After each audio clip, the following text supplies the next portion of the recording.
ففسق عن امر ربی، سورۃ القاف ہے کہ یہ جنوں میں سے تھا اور اپنے رب کے حکم کا نافرمان بن گیا۔ ابا واستکبر، اس نے انکار کر دیا اور تکبر کیا۔ تکبر کے اندر بھی انکار پایا جاتا ہے، کیونکہ تکبر کی تعریف خود رسول اللہ صلی اللہ علیہ وسلم نے کی ہے۔ جب ایک صحابی نبی علیہ السلام نے آیا لا يدخل الجنت من کان فی قلبہ مثقال حبۃ من خردل من کبر، کہ جس آدمی کے دل کے اندر ایک رائی کے دانے کے برابر تکبر ہوگا وہ جنت میں نہیں جا سکتا۔ تو صحابی نے عرض کیا یا رسول اللہ صلی اللہ علیہ وسلم، جو ہے آدمی کی یہ پسند ہوتی ہے کہ ان یکون ثوبہ حسنا ونعلہ حسنا، کہ آدمی جو پسند کرتا ہے کہ اس کے کپڑے اچھے ہونے چاہیے، جوتا اچھا ہو، تو کیا یہ چیز بھی تکبر ہے؟ تو نبی علیہ السلام نے نہیں، ان اللہ جمیل یحب الجمال، اللہ خوبصورت ہے، خوبصورتی کو پسند کرتا ہے۔ تکبر کیا ہے؟ بطر الحق وغمط الناس، حق بات کو جٹلانا، حق بات کا انکار کرنا اور لوگوں کو حقیر اور کمتر سمجھنا۔ اسی لیے نبی صلی اللہ علیہ وسلم نے ایک بدترین مہلک جرم اس کی نشاندہی کرتے ہوئے یہ بات فرمائی کہ بحسب امرئ من الشر، آدمی کو تباہی بربادی کے لیے اتنا ہی گناہ کافی ہے۔ بحسب امرئ من الشر ان یحقر اخاہ المسلم، کہ وہ اپنے مسلمان بھائی کو حقیر سمجھے۔ تو اس لیے یہ پہلو بڑا خطرناک ہے، یہ انسان کے اندر کبر کی نشانی ہے کہ وہ لوگوں کو کمتر سمجھے، وہ اپنے حسن و جمال کے، مال و دولت کے، علم کے اعتبار سے اس کو حقیر سمجھتا ہے، یا شخصیت اور ذات، یا شخصیت، خاندان، حسب و نسب۔ تو یہ مختلف پہلو ہیں، خاص کر ہمارے ملک کے اندر ہندوانہ طبقاتی جو نظام ہے، تقسیم ہے، اس کا بہت گہرا اثر ہے۔ تو یہ برادری والی تقسیم جو ہے، اس کے اندر بھی کبر بہت زیادہ پایا جاتا ہے۔ وَكَانَ مِنَ الْكَافِرِينَ، وہ تھا ہی وہ کافروں میں سے۔ تو یہ تھا ہی کا ترجمہ اس لیے کرتے ہیں کہ کانا ماضی استمراری ہے، اس لیے اس لحاظ سے اس کا معنی کرتے ہیں۔ وَقُلْنَا يَا آدَمُ اسْكُنْ، اور ہم نے کہا ہے آدم علیہ السلام اسکن، تو ٹھہر، وَأَنْتَ تو وَزَوْجُكَ، اور تیری بیوی۔ یہاں پر دیکھو اسکن کا معنی بذات خود یہ تھا کہ تو ٹھہر، ٹھیک ہے، ساکانہ یسکن سے امر تھا نا، اسکن، تو ظاہر ہے اس میں انت ضمیر تھی۔ جب اس کے اندر انت ضمیر پہلے موجود ہے تو پھر الگ ضمیر لانے کی ضرورت تو نہیں تھی۔ تو یہ الگ انت ضمیر کیوں آئی ہے؟ یہ اصل میں قاعدہ ضابطہ ملحوظ رہے کہ جب ضمیر مرفوع، جب ضمیر متصل پہ عطف ڈالنا ہو، جب ضمیر متصل پہ عطف ڈالتے ہیں تو ضمیر متصل کے ساتھ ضمیر منفصل جو ہے وہ ساتھ لے کے آتے ہیں، پھر اس کے اوپر عطف جو ہے وہ ڈالا جاتا ہے۔ اس لیے انت ضمیر جو ہے یہ الگ ساتھ ذکر کی گئی ہے، اسکن انت وزوجک الجنہ، تو اور تیری بیوی جو ہے وہ ٹھہرے جنت کے اندر۔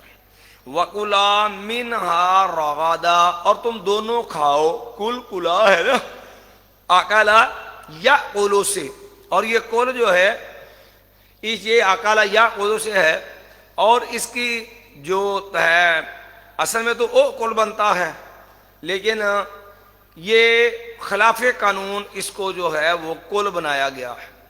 جس طرح آخذ یا خذو سے آخذ یا خذو کی تعویل تو پیش کی ہے صاحب علم الصیغہ نے، ورنہ عام صاحب زرادی جو تھے، صرف کی کتاب تھی زرادی فارسی کے اندر ہوتی تھی۔ جس وقت ہم پہلی کلاس دوسری کلاس پڑھتے ہوتے تھے اس دور کے اندر شامل نصاب ہوتی تھی۔ اب تو خیر فارسی بیچاری ساری یتیم ہوگی نا، ختم ہوگی املاک سے، تو ہم نے یہ دوسری کلاس میں پڑھی تھی۔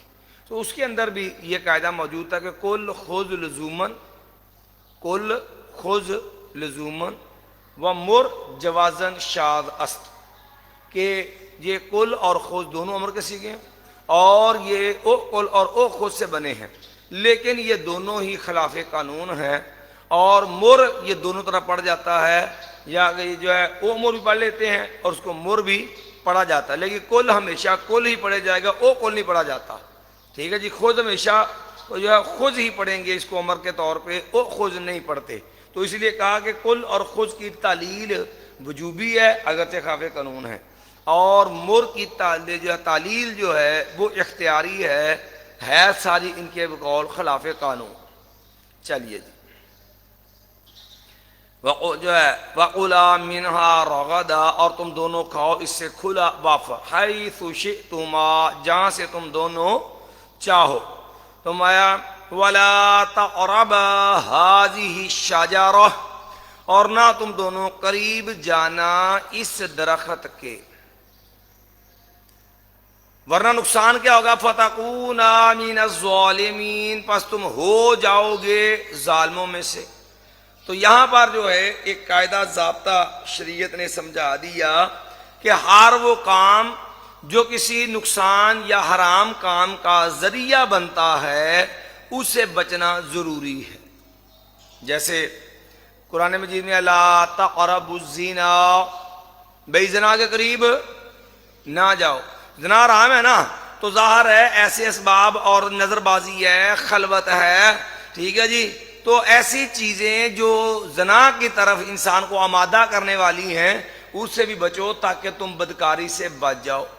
تو یہ آیت دلیل ہے ایک اسلامی فقہی اصول سد ذریعہ کی، کہ اگر ایک برائی سے روکنا ہو تو اس کے جو مبادیات ہیں اس سے ہی منع کر دو تاکہ لوگ اس برائی سے بچ جائیں، اس معاملے سے، غلط کام سے بچ جائیں۔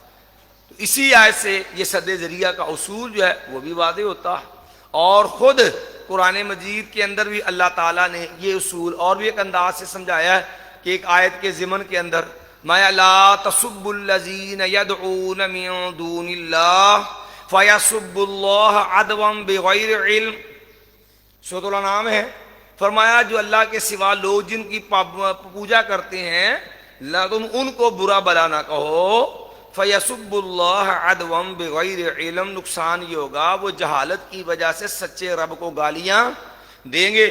تو اب اللہ تعالیٰ گالی دینا حرام ہے، تو اس سے بچانے کے لیے معبودان باطلہ جو تھے اس کو بھی گالی دینے سے، برا بلا کہنے سے کیا کر دیا گیا؟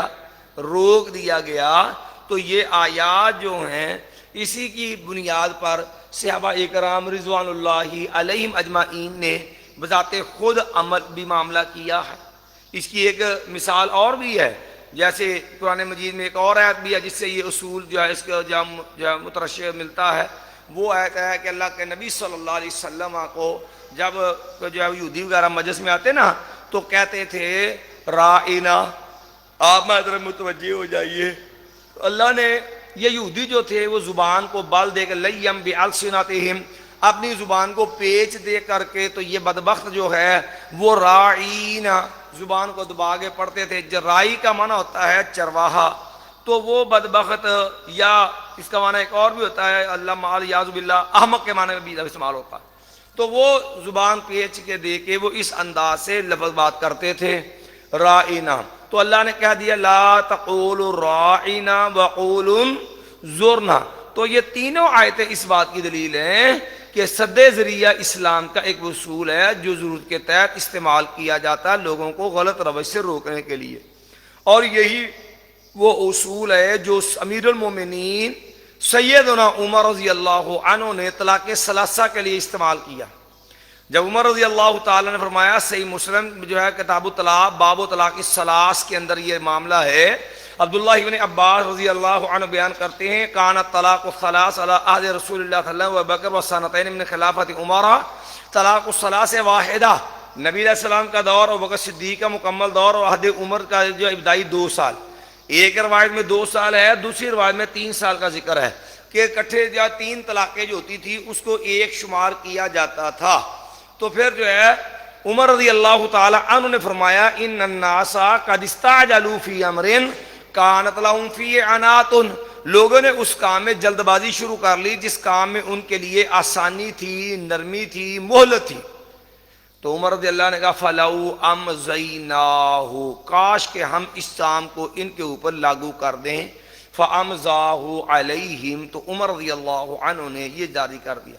اب یہاں پر یہ ہم نے بتایا ہے کہ عمر رضی اللہ نے سد ذریعہ کے طور پہ یہ کام کیا، کیونکہ بالاتفاق تمام فقہاء کے بقول یک بارگی 3 طلاقیں تلاعب بکتاب اللہ ہے، قرآن سے مذاق ہے، شریعت کے قانون کی خلاف ورزی ہے، کیونکہ شریعت کے اندر ایک وقت میں صرف ایک طلاق ثابت ہے، اور وہ بھی ایسے طہر میں جس طہر کے اندر بیوی سے جمع نہ کیا گیا ہو۔ یہ انشاءاللہ طلاق کے مسئلے اب آگے آئیں گے تو انشاءاللہ وہاں انشاءاللہ ہم آپ کو تفصیل سے یہ بات سمجھائیں گے اللہ کی رحمت سے۔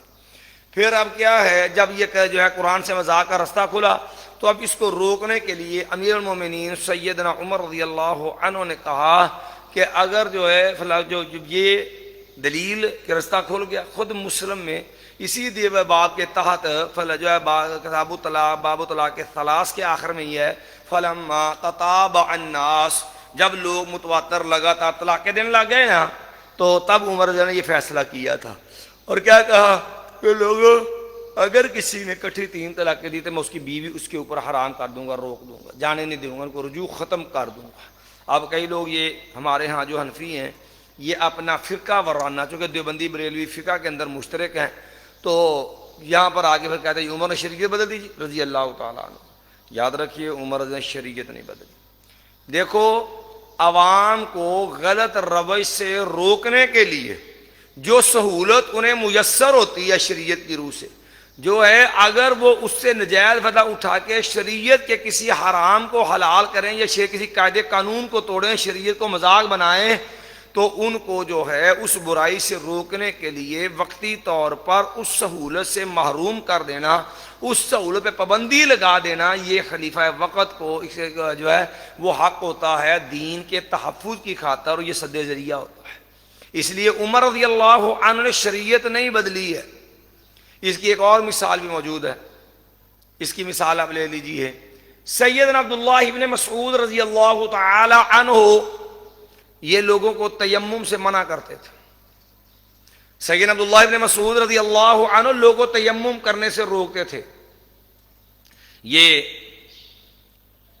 صحیح بخاری کے اندر ہے، عبداللہ ابن عباس عبداللہ بن مسعود رضی اللہ عنہ سے پوچھا گیا، کیونکہ اللہ کے حکم تو قرآن موجود ہے نا کہ فلم تجدوا ماء فتیمموا صعیدا طیبا، تو حکم تو موجود ہے، تو کہا گیا کیوں؟ کہا اگر لوگوں کو رخصت دے دی نا تو معمولی سے بھی ٹھنڈک ہوگی نا تو لوگ ہیلا کریں گے اور وضو چھوڑ کر کے تیمم کر لیں گے۔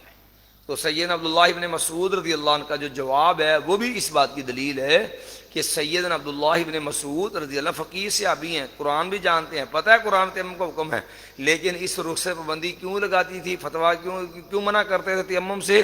تاکہ کہیں لوگ جو ہے وہ معمولی سی ٹھنڈک سے ہیلا کر کے یہ وضو چھوڑ کے جو ہے وہ تیمم پہ نہ چلے جائیں۔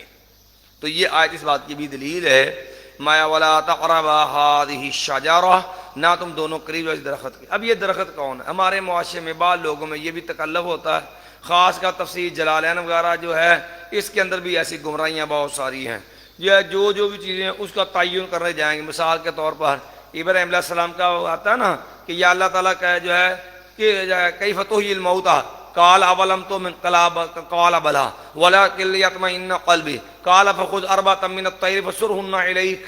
ٹھیک ہے، اللہ نے کہا بھی کہنے لگے ابراہیم علیہ السلام یا اللہ تم مردوں کو کیسے زندہ کرے گا؟ تو کہا میرے ابراہیم علیہ السلام تیرا ایمان نہیں ہے۔ اللہ ایمان تو ہے، مایا سے اطمینان قلب کے لیے کہا 4 پرندے لے لو۔ اب وہ جو پرندے کون سے تھے جی؟ وہ جو مور تھا جی، وہ جو مرغا تھا جی، وہ فلانا تھا۔ وہ بھائی دلیل کیا ہے اس کی؟ اسی طرح اس درخت کا میں مانا بھائی درخت شاجرہ ہے نا، درخت تھا، کون سا تھا؟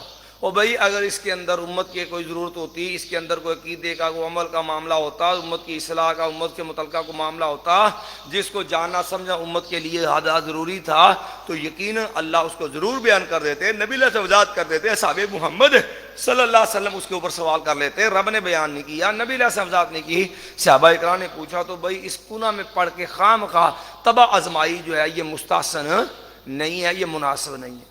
اور پھر ایسی ماغذ بونگیاں بھی کئی کرتے ہیں کہ وہ درخت جو ہے وہ گندم کا تھا، حالانکہ معمولی سا عام آدمی بھی جو گاؤں دیہات میں رہنے والا وہ جانتا ہے کہ گندم کا درخت نہیں ہوتا، گندم کی تو بالیاں ہوتی ہیں، گندم کی تو بالی ہوتی ہے، سٹے ہوتے ہیں گندم کے۔ تو اس لیے جو ہے یہ بھی پھر نہیں سوچتے کہ معنی کرنے کے الگ ہے، تو اس لیے وہ درخت کون سا تھا اس کی حقیقت اللہ ہی جانتا ہے۔ فتقونا من الظالمین، پر تم دونوں ہو جاؤ گے ظالموں میں سے۔ فأزلہم الشیطان عنہا، تو پھسلایا ان دونوں کو شیطان نے اس سے. پھسلایا کیسے؟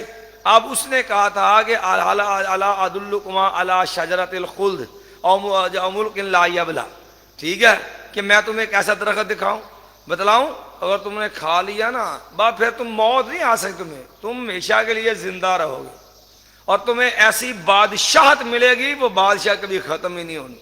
ہاں دیکھو اللہ کا آدم علیہ السلام اللہ جنت دے رکھی تھی، کون سی نعمت تھی جنت میں جو نہیں ہے، لیکن انسان کی ایک طبی کمزوری ہے، مزید اور بھی کچھ اچھا مل جائے، یہ ایک طبی کمزوری ہے انسانی جو ہے، ٹھیک ہے. تو اب پھر اوپر سے انہیں قسمیں اٹھے وقاسمہما انی لکما لمن الناصحین، پھر جھوٹی قسمیں اٹھانے لگا کہ اللہ کی قسم میں جو ہے وہ خیر خواہوں میں سے ہوں. فَأَزَلَّهُمَ الشَّيْطَانُ عَنْهَا، تو اس نے پھسلا دیا شیطان نے ان دونوں کو اس سے. فَأَخْرَجَهُمَا مِمَّا كَانَا فِيهِ، تو اس نے نکال دیا ان دونوں کو اس چیز سے جس میں وہ دونوں تھے. ٹھیک ہے جی. یا ایک اور بات پیچھے رائی کلنا یا آدم انت وزوجک الجنہ، اور دیکھو جنت میں وَلَهُمْ فِيهَا مَا تَشْتَهِي الْأَنفُسُ وَتَلَذُّ الْأَعْيُنُ، ایک سے بڑھ کے ایک نے جو چاہے گا بندہ. لیکن فطرت نے یہ بات واضح کر دی کہ عورت خامد کے ساتھ، مرد کے ساتھ عورت جو ہے یہ انسانی فطرت کا ایک بنیادی جز ہے، بنیادی حصہ ہے، اور بلا وجہ جو ہے بلا عذر شرعی فطرت کے اس طرز عمل سے انکار، ابا، اس سے انحراف، یہ اپنے آپ کو تباہی اور بربادی میں ڈالنا ہے. حالانکہ جنت ہی نا، وہاں کیا تھا، اللہ نے وہاں بھی جو بیوی والا نعمت عطا کی ہے ان کو. تو مایا ان دونوں کو پھسلا دیا اس سے شیطان نے جس میں وہ رہ رہے تھے. وَقُلْنَا اهْبِطُوا بَعْضُكُمْ لِبَعْضٍ، اور ہم نے کہا تم دونوں اتر جاؤ، بعض تمہارا بعض کے لیے دشمن ہے. تو اب ملوا اہبطوا ہے نا، فَقُلْنَا اهْبِطُوا، تو حبوط اوپر سے نیچے آنا ہوتا ہے، جیسے صعود نیچے سے اوپر کو جانا ہوتا ہے. الیہ یصعد الکلم الطیب والعمل الصالح یرفعہ، تو معلوم ہوا کہ جنت اوپر ہے. جو لگا قلنا اہبطوا منہا، تم دونوں اتر جاؤ اس سے. بعضکم لبعض عدو، تمہارا بعض بعض کا کیا ہے، دشمن ہے. اور یہ بات اللہ نے دوسرے مقام کہ انہ لکم عدو فاتخذوہ عدوا، وہ تمہارا دشمن ہے، اس کو دشمن ہی بنا کے رکھنا ہے. پھر اسی طرح اللہ نے اس دشمنی کا عملی رنگ بھی دکھایا کہ شیطان نے پھر یہ دشمنی کا رنگ دکھایا، اور روئے زمین پہ پہلا قتل بھی ہوا کہ آدم علیہ السلام کے 2 بیٹے تھے، ایک نے سگے بھائی نے سگے بھائی کا خون کر دیا، قتل کر دیا. وَلَكُمْ فِي الْأَرْضِ مُسْتَقَرٌ، اور تمہارے لیے زمین میں ٹھہرنا ہے. وَمَتَاعٌ إِلَىٰ حِينٍ، اور تمہارے فائدہ ہے، سامان ہے ایک وقت کے لیے. اور وقت کیا ہے، وہ وقت موت ہے. تو ایک تو یہاں یہ بھی سمجھا دیا گیا کہ یہ دنیا مستقل ٹھکانہ نہیں ہے، إِلَىٰ حِينٍ ایک وقت ہے، اور وقت کیا ہے، وہ وقت موت کا ہے. موت آ گئی تو پھر دنیا سے کیا ہے، انسان کا خاتمہ، اینڈ ہو گیا. اب پھر اس کے بعد یہ جسم قبر میں جائے گا، یہ روح جنت یا جہنم کے اندر، دنیا سے تعلق واسطہ اس کا ختم ہو جاتا ہے. مَا فَتَلَقَّىٰ آدَمُ مِن رَبِّهِ کَلِمَاتٍ، فتلقى، پس سیکھ لیے آدم علیہ السلام نے اپنے رب سے کچھ کلمات. فتاب علیہ، اور اس نے توبہ کی رجوع کیا ان پر. اب آدم علیہ السلام نے وہ درخت کھایا، جنت سے اتار دیے گئے. اس کے بعد فرمایا کہ آدم علیہ السلام نے اپنے رب سے کچھ کلمات سیکھے، تو اللہ نے اس کے ان کی توبہ قبول کی. انہو، بے شک وہ ہوا وہی ہے، التواب، بہت توبہ قبول کرنے والا، الرحیم، بہت رحم کرنے والا. اب ہمارے ہاں یہاں بھی اہل البدع اپنے بدی ایک نظریے پہ آ جاتے ہیں. وہ نظریہ بھی باقاعدہ مشرکین مکہ سے ملتا جلتا ہے، اور وہ ہے جو ہے وسیلے کا وہ رنگ جو شرعاً ممنوع ہے. کیا ہوتا ہے جی، کہتے جی آدم علیہ السلام سے جو ہے وہ معاملہ ہوا تو آدم علیہ السلام جو ہے جنت سے نکال دیے گئے. پہلے تو جنتی لباس اترا, فتافقا یخصفان من ورق الجنہ, جنت کے پتوں سے جسم ڈھانپنے لگ گئے. بعد میں زمین پہ اتارا تو آدم علیہ السلام نے جو اوپر دیکھا تو عرش پہ لکھا ہوا تھا لا الہ الا اللہ محمد الرسول اللہ. جب عرش پہ لکھا یہ دیکھا تو آدم علیہ السلام جو ہیں وہ سمجھے کہ دیکھو معلوم ہوتا ہے یہ اللہ کی مقرب ہستی ہے, کیونکہ جس کا نام رب نے اپنے رب کے نام سے لکھا ہے. تو پھر آدم علیہ السلام نے اس کے جو ہے وہ ہستی کا نبی علیہ السلام کی ذات کا وسیلہ ڈالا, اللہ نے توبہ قبول کر لی. حالانکہ یہ صرف گپ نہیں, گپ کا بھی آخری درجہ ہے گپوڑ.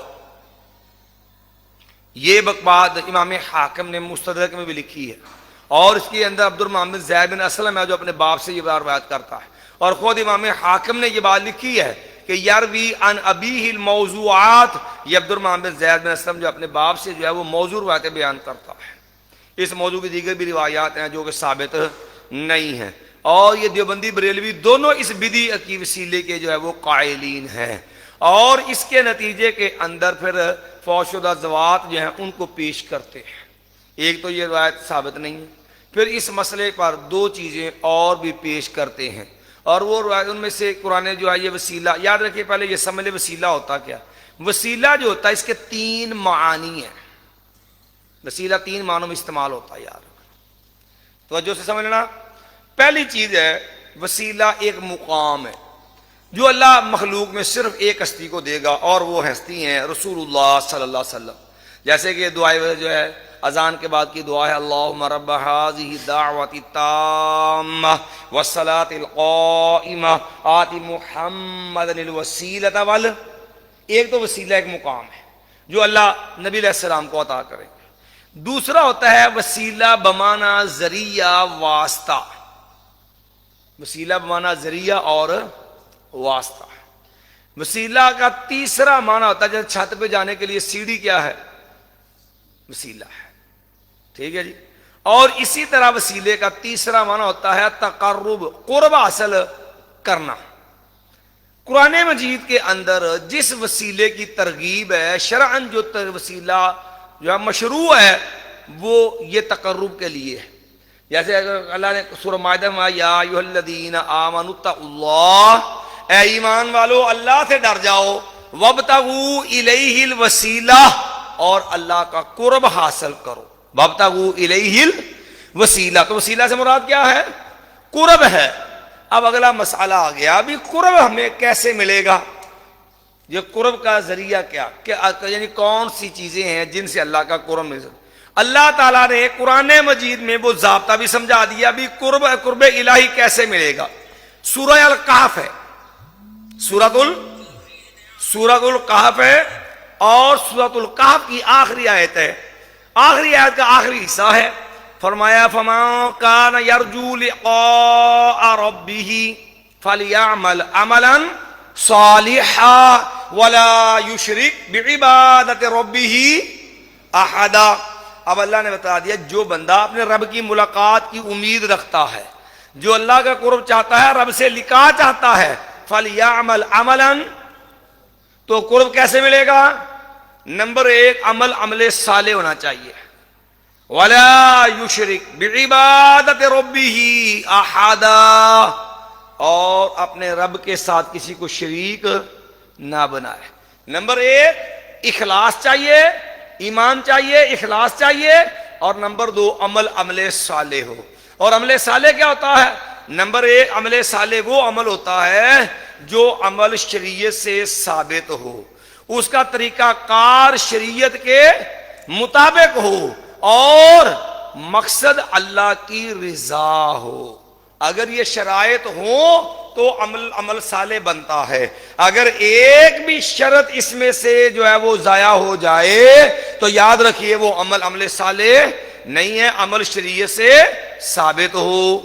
نمبر دو, اس کا طریقہ کار جو ہے اس کو کرنے کا وہ شریعت کے مطابق ہو, شریعت کی منشا کے مطابق ہو. نمبر تین, مقصود اللہ کی رضا ہو. وہ عقیدہ ہو وہ عمل ہو، کیونکہ عقیدہ بھی عمل میں شامل ہوتا ہے نا. جیسے نوح علیہ السلام نے اپنے بیٹے سے کہا تھا یا بنی ارکب معنا، بیٹا نہیں مانا، جو پانی میں ڈوب گیا. نوح علیہ السلام کو کلک تھا، بیٹا آنکھوں کے سامنے ڈوب گیا. تو نوح علیہ السلام نے اللہ سے التجا کی تھی، یا اللہ ان ابنی من اہلی و ان وعدک الحق، یا اللہ میرا بیٹا میرے اہل میں سے تھا، اللہ تیرا وعدہ تھا تو میرے اہل کو بچائے گا، میرا بیٹا میری آنکھوں کے سامنے کیا ہو گیا؟ غرق ہو گیا. تو اللہ تعالیٰ نے فرمایا انہ لیس من اہلک، اے میرے نوح علیہ السلام وہ آپ کا بیٹا آپ کے اہل میں سے نہیں ہے. انہ عمل غیر صالح فلیعمل عملا صالح، اور انہ عمل معلوم ہوا جو عقیدہ جس بندے کا ایمان نبیوں پہ نہیں ہے، ایمان کا عقیدہ نبی کے مطابق نہیں، عمل نبی کے مطابق نہیں، وہ عقیدہ عمل صالح نہیں ہے. تو قرب کیسے ملے گا؟ دو چیزوں سے. وسیلے کا معنی قرب، یا ایھا الذین آمنوا اتقوا اللہ وابتغوا الیہ الوسیلہ، اور وسیلے کا جو ہے وہ معنی قرب جو ہے وہ قرب ملے گا کیسے؟ دو چیزوں سے، عمل صالح ہو، مقصد اللہ کی اخلاص ہو. اور یہ بات کوئی بریلوی آپ سے بھی اگر گفتگو ہے تو یاد پہلے وسیلے کا معنی متعین ہونا چاہیے. ہمارے معاشرے میں عام طور پہ وسیلے کا معنی غلط کرتے ہیں. اے جی ویکھو جی چھاتے جان واسطے پوڑی چاہیے، بادشاہ نو ملنا ہوئے تو پہلا وزیر نو ملنا پیندا ہے، مشیر نو ملنا، سیکٹری نو ملنا پیندا ہے. ٹھیک ہے جی. اے طاہر القادری ورگے بدبخت گمراہ الو باٹے وہ بھی امت نو گمراہ کرنے لگے ہیں کہ دیکھیں جی وسیلے کی مثال دے رہا ہے. ایک دن اس کی ویڈیو باقاعدہ بنی ہوئی بدبخت کی، کہنے لگا جی دیکھیں اگر آپ نے ایک بلب لائٹ جلانی ہو تو دیکھیں آپ منگلا ڈیم چلے جائیں اور منگلا ڈیم جا کے کہیں کہ ہم نے ایک بلب جلانا ہے، تو وہ کہیں گے جی منگلا ڈیم سے جو ہے یہ بجلی آپ کو نہیں ملے گی، آپ جو ہے وہ لاہور کے گرڈ اسٹیشن پہ جائیں. لاہور کے گرڈ اسٹیشن پہ جائیں گے تو وہاں آپ جائیں گے تو وہ کہیں گے جی آپ جو ہے اپنے علاقے کا جو ہے وہ جو فیڈر ہے وہاں پر جائیں جہاں سے آپ کے علاقے کو سپلائی ہوتی ہے. آپ وہاں پہ چلے جائیں تو وہ کہیں گے نہیں جی آپ کو بجلی ملے گی آپ کے جو ہے جو محلے میں ٹرانسفارمر ہے نا آپ کو وہاں پر جانا پڑے گا. ٹرانسفارمر سے جو ہے پھر ایک تار نکلے گی، پھر وہ آپ کے میٹر تک آئے گی، میٹر سے ایک تار پھر آپ کے مین سوئچ پر آئے گی، مین سوئچ سے پھر آپ کی تار جو ہے وہ بورڈ میں جائے گی، تب جا کر کے ایک بلب جل سکتا ہے. کہتا ہے ایک بلب جلانا ہو تو اتنے واسطے چاہیے تو ربع میں مل جائے گا. انا للہ و انا الیہ. ان لوگوں کو لوگ شیخ الاسلام کہتے ہیں، حالانکہ ان لوگوں کو شیخ الاسلام کہنا اسلام کی بھی توہین ہے. کیا تقی عثمانی ہو یا یہ جو ہے دونوں کو یہ ایک قسم کی کیٹاگری کیا ہے. یہ کریں گے بات انشاءاللہ آگے. یہ وہ بدترین ائمہ ضلال ہیں، بدترین گمراہ لوگ ہیں جو ہے عقلی مشگافیوں پہ اور اپنے باطل نظریات پہ امت کو گمراہ کرتے ہیں. حالانکہ کیا یہ وسیلے کا معنی ہی نہیں ہے. یا ایھا الذین آمنوا اتقوا اللہ وابتغوا الیہ الوسیلہ. اور انہوں نے جو ہے بریلویوں نے باقاعدہ ترجمہ کیا ہوا ہے وسیلے کے موضوع پر جو ہے ایک عرب عالم کی کتاب کا، اور اس کا نام رکھا احادیث وسیلہ کی شرح جو ہے کہ احادیث وسیلہ کا تحقیقی جائزہ. اور یہ کتاب ایک جلد کے اندر دستیاب ہے عام، آپ وہ کتاب لے لیں. اس کے مقدمے میں باقاعدہ انہوں نے لکھا ہوا ہے وسیلے کے معنی لے کے کہ جو وسیلہ جو ہے جو اصل مابی ندا وہ تقرب والا ہے کہ تقرب کیسے ملے گا. یہاں نہ تو وسیلہ معنی ذریعہ زیر بحث ہے، نہ وسیلہ معنی مقام وسیلہ کی بحث ہے. تو قرب کے لیے قرآن نے ضابطہ دے دیا تو بھائی عمل صالح شریعت ثابت ہوگا. اب پوری شریعت میں کہیں بھی آپ کو اللہ کے قرب کے حصول کے لیے کسی زندہ یا فوت شدہ ہستی کا واسطہ نہیں ملے گا. یہاں پر پیش کرتے ہیں واسطہ فَتَلَقَّىٰ آدَمُ مِن رَبِّهِ كَلِمَاتٍ، تو بھائی اس کی دلیل روایت تو ثابت نہیں ہے، کوئی بھی روایت تو ثابت نہیں ہے، بلکہ قرآن مجید میں اس کی تفسیر موجود ہے. یہ وہ کلمات کیا تھے وہ سورۃ الاعراف کے اندر ذکر ہوئے ہیں.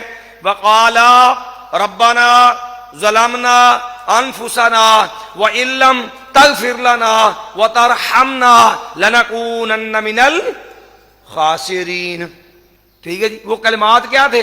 القرآن یفسر بعضہ بعضا، خود قرآن نے وضاحت کر دی وہ کلمات کیا تھے. وقالا ربنا ظلمنا انفسنا وان لم تغفر لنا وترحمنا لنكونن من وہ کلمات تو یہ تھے. یہ ذات کا سیدھا ثابت نہیں. اس لیے کسی کی ذات کا وسیلہ، کسی کے منصب اور مقام کا وسیلہ، کسی کے جاہ و حشمت کا وسیلہ، یا کسی کی عظمت کا وسیلہ، یاد رکھو یہ کوئی بھی ایسا وسیلہ جو ہے وہ ثابت نہیں، یہ سارے بدعی وسیلے ہیں۔ جیسے ہمارے یہاں کئی گمراہ سنی بھی ہوتے ہیں اور وہ رافضیوں سے متاثر ہوتے ہیں، الہی بحق بنی فاطمہ، یا اللہ بنی فاطمہ کا جو حق ہے، فاطمہ کے بیٹے حسن حسین رضی اللہ عنہ کا، اس کا واسطہ تجھے او بھائی حق نبی کا، حق انبیاء کا، ٹھیک ہے جی، حق المستضعفین، یاد رکھو کسی کے حق کے واسطے سے اللہ سے دعا کرنا یہ بھی حرام ہے۔ کیوں؟ اللہ کسی کے حق کا مقروض نہیں ہے، رب کے ذمے کسی کا کوئی ایسا حق نہیں ہے جو واجب الادا ہو، اللہ نے دیا نہیں ہے کہ الہی بحق بنی فاطمہ، الہی بحق فلان، الہی بحق فلاں، فلاں کا جو آپ پہ حق ہے اللہ اس حق کا واسطہ، اللہ مقروض ہے ان کا؟ اللہ تو کسی ہستی کا مقروض نہیں ہے بھائی۔ اسی لیے الہدایہ میں بھی یہ بات لکھی ہوئی ہے کہ کسی کے حق کا واسطہ دینا دعا وغیرہ کے اندر ممنوع ہے، مکروہ ہے۔ یہ باقاعدہ الہدایہ کے اندر باب الکراہیہ کے اندر باقاعدہ یہ چیز بھی حنفیوں کے یہاں مینشن ہے۔ لیکن مصیبت یہ ہے کہ جب آپ ان کو یہ مسئلہ سمجھائیں گے نا، وہ پھر ان کی آ جانی وہی بیچاروں کی تقلید والا انتشار آ جائے گا۔ وہ کہتے لالی پاپ تو عوام کو دیتے ہیں نا کہ تقلید اتفاق پیدا کرتی ہے، پھر آپ کو تقلید والا انتشار آئے، پھر کیا بابو والے پہ کریں وہ نہیں جی دیکھیں یہ ہمارے فقہ ہیں ضرور ہیں، لیکن بات یہ ہے کہ یہ ہم جب فقہ کے اندر تو حنفی ہیں، لیکن یہ عقیدے کے اندر پتہ نہیں کون تھے، معتزلی تھے، ماتریدی تھے، اشعری تھے، فلاں تھے، یہ جہمی تھے، یہ جو ہے وہ کرامی تھے، کون تھے کوئی پتہ نہیں۔ لہذا جو ہے یہ جو ہے یہ بات آپ ہمارے لیے نہ پیش کریں، پھر یہ فقہا بھی ناقابل اعتماد ہو جاتے ہیں۔ اس لیے یہ تو ممانعت کسی حق کا وسیلہ بھی ثابت نہیں، کیونکہ اللہ کسی کا مقروض ہی، کسی کی ذات شخصیت کا، کسی کے منصب کا بھی ذات وسیلہ ثابت نہیں ہے۔ اس موضوع پہ شیخ امن پوری حافظہ اللہ تعالیٰ کی کتاب ہے پوری، آپ جو ہے وسیلے کی شرعی حیثیت کے اوپر انہوں نے ماشاءاللہ جتنی روایاں تقریباً ساری انہوں نے اس میں جمع کر دی ہوئی ہیں، وہ کتاب آپ پڑھ لیں، اچھی کتاب اس موضوع پر۔ اس سے پہلے بھی یہ کتاب اچھی تھی اور وہ اس کی قدر اس کے مقابلے میں قدر مختصر تھی، اور وہ کتاب تھی مولانا الیاس عصری حافظہ اللہ تعالی جو ہے گجران والے جو شیخ الحدیث صاحب جو ہیں ان کی کتاب تھی، احادیث وسیلے کے حوالے سے، وہ بھی اچھی تھی۔ دوسری اس موضوع پہ اچھی کتاب ہے اور وہ کتاب ہے جو ہے شیخ ناصر الدین البانی رحمۃ اللہ رحمۃ واسعہ، وسیلہ کے انواع و احکام، وسیلہ کے انواع و احکام، یہ فیصل آباد سے طارق اکیڈمی نے اس کا ترجمہ بھی شائع کیا ہوا ہے، اچھی کتاب ہے وہ، بہت ساری چیزیں اس میں اندر۔ اسی طرح وسیلے کے موضوع پر ایک کتاب ہے مولانا مقصود الحسن فیضی حافظہ اللہ، انڈین عالم ہیں لیکن سعودیہ کے ہوتے ہیں، یہ ہمارے اردو بازار سے عام آپ کو کتاب مل جائے گی، جو ہے وسیلے کے عنوان سے مولانا مقصود الحسن فیضی رحمۃ اللہ حافظہ اللہ تعالی کی۔ اسی طرح اس موضوع پر جو ہے امام نے کتاب امام تیمیہ رحمۃ اللہ کی کتاب الوسیلہ جو ہے وہ بھی اس موضوع پر بنیادی ایک کتاب ہے جو اس موضوع پر ہے۔ اس طرح جو بریلویوں کی طرف سے وہ کتاب جو آپ کو فائدہ دے گی اس مسئلے کے اندر، بہت سارے الزامی جوابات کے اندر احادیث وسیلہ کا تحقیقی جائزہ ہے، یہ بھی ایک جلد کے اندر آپ کو مکتبہ الحجاز کی جو چھپی ہوئی ہے بریلویوں کی یہ کتاب، یہ بھی آپ کو فائدہ دے گی۔ اختصار سے میں ایک دو مغالطے ان کی وجہ یہ قرآن سے یہ مغالطہ دیتے ہیں عام طور پر کہ نبی علیہ الصلوۃ والسلام کی قبر پہ جا کر کے نبی کی ذات کا وسیلہ استشفاء قبر نبی، اور یہ اس حوالے سے مغال دیتے ہیں کہ وَلَوْ أَنَّهُمْ إِذْ ظَلَمُوا أَنفُسَهُمْ جَاءُوكَ فَاسْتَغْفَرُوا اللَّهَ وَاسْتَغْفَرَ لَهُمُ الرَّسُولُ لَوَجَدُوا اللَّهَ تَوَّابًا رَحِيمًا۔ اگر وہ وَلَوْ أَنَّهُمْ إِذْ ظَلَمُوا أَنفُسَهُمْ، اگر وہ اپنی جانوں پہ ظلم کر لیں تو جاؤ وہ آپ کے پاس آئیں، فاستغفر اللہ، وہ اللہ سے معافی بھی مانگے، واستغفر لهم الرسول، اللہ کے رسول صلی اللہ علیہ وسلم ان کے لیے معافی کی دعا کریں، لوجدوا اللہ توابا رحیما، جب یہ دونوں کام کریں گے تو وہ اللہ کو بڑا توبہ قبول کرنے والا رحم کرنے والا پائیں گے۔ تو کیا دیکھو جی اللہ نے حکم دیا جب غلطی ہو جائے تو سرکار کے در پہ آنا ہے، تو اس کو بنیاد بناتے ہیں کہ نبی علیہ السلام کا وسیلہ پیش کرنا۔ پہلے نمبر پر یہ آیت جو ہے اس کا پورا سیاق و سباق سورۃ النساء کی آیت ہے، اس کا پورا سیاق و سباق پڑھ لیں، پورا رکوع میں منافقین کا ذکر ہے، آگے پیچھے پوری آیت سیاق و سباق پڑھ لیں، منافقین کا تذکرہ، وہ منافق جس نے صحابی کا سامان چرا لیا تھا، اور بعد کے اندر جو ہے جب وہ سامان جو ہے وہ پکڑا گیا تو پھر جو تھے یہ لوگ جو ہے ان کے نبی علیہ السلام سے جھگڑنے لگے. تو اب انہوں نے کیا کیا، نبی علیہ السلام جب انہوں نے معاملہ بنا تو انہوں نے کہا اللہ کے نبی صلی اللہ علیہ وسلم کے پاس فیصلہ لے جائیں. انہوں نے کہا نہیں، فیصلہ نبی علیہ السلام کے پاس لے جانا، وہ فلاں یہودی جو ہے نا وہ ان کے پاس فیصلہ لے کے جانا ہے. تو اب نبی علیہ السلام کی عدالت چھوڑ کے، اسلامی عدالت چھوڑ کر کے کفر کی عدالت کی طرف لے کے جانا، یہ گستاخی اور توہین ہے رسول اللہ صلی اللہ علیہ وسلم کی. تو انہوں نے چونکہ یہ ان کا معاملہ کر کے نبی علیہ السلام کی بے ادبی کی تھی، اس لیے انہیں جس بات کے اوپر پابند کیا گیا کہ چونکہ تم نے نبی علیہ السلام کی بے ادبی کی، پہلے نبی علیہ السلام جا کے اللہ سے معافی مانگو، نبی علیہ السلام سے بھی تم نے کیا کرنا ہے، معافی مانگنی ہے، تاکہ جو نبی علیہ السلام کی سوء ادبی کا ارتکاب تم نے کیا ہے اس کا بھی ازالہ ہو. لوجدوا اللہ توابا رحیما. اب یہاں پر کہتے نہیں جی دیکھو اللہ کے نبی علیہ السلام قبر، اس لیے جو یہاں جاتا ہے قبر تے جاؤ تو میرے والوں فلانی شاید میری واسطے بھی دعا کرنا، کہنا آقا فلانا یاد کر دا جے، فلاں کرتا ہے. بھائی یہ بے دلیل باتیں ہیں. کیا دلیل ہے اس چیز کی؟ پھر اس کے بعد جو ہے وہ جا کے وہاں پہ کئی آپ دیکھیں گے لوگ باہر کھڑے ہو کے نا روضہ رسول اللہ صلی اللہ علیہ وسلم کے بعد وہاں تو کھڑے کم ہو دیتے ہیں، باہر جا کر کے رو رو کے گڑ گڑا کے نبی علیہ السلام سے معافیاں مانگنے لگے ہوتے ہیں. بدبختی ہوتی ہے کہ وہاں بھی جو ہے یہ شرک کا ارتکاب کرتے ہیں. جس نے کبھی عمرہ کیا ہو اس کو پتا ہوگا، جب آپ جو ہے وہ مسجد نبوی کے اندر ایک دروازہ باب السلام ہے جسے داخل ہوتے ہیں، آگے باب البقیع ہے جسے جا کے آگے نکلتے 37 نمبر گیٹ سے، یہ محراب سے اوپر والی جانب دروازہ ہے، اور نبی علیہ السلام کے روضے پہ سلام پڑھتے ہوئے بندہ گزر جاتا آگے.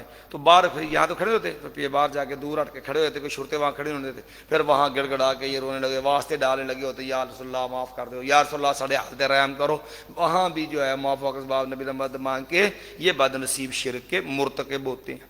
اب یہاں یہ سمجھ لیجیے وَلَوْ أَنَّهُمْ إِذ ظَلَمُوا أَنفُسَهُمْ جَاءُوكَ. لفظ کیا ہے؟ اللہ نے نبی کے پاس آنے کہا نا جاءوک، میرے نبی جب آپ کے پاس آئے، کیا آپ کی قبر پہ آئے؟ نبی کی قبر پہ جا کے معافی مانگنے کی دلیل کیا ہے؟ اور قاف ضمیر تو خطاب کی ہے، اور پھر ضمیر جو ہوتی ہے اس میں عموم نہیں ہوتا، اور اسم کے اندر عموم ہوتا ہے. عام اسم کے اندر جو ضمیر ہوتی ہے ضمیر میں عموم نہیں ہوتا. تو اس لیے قبر رسول پہ جا کے معافی مانگنی، پہلے قبر رسول پہ آئے. اس کی دلیل کیا ہے؟ یہ سراسر تحریف ہے قرآن میں. کیوں؟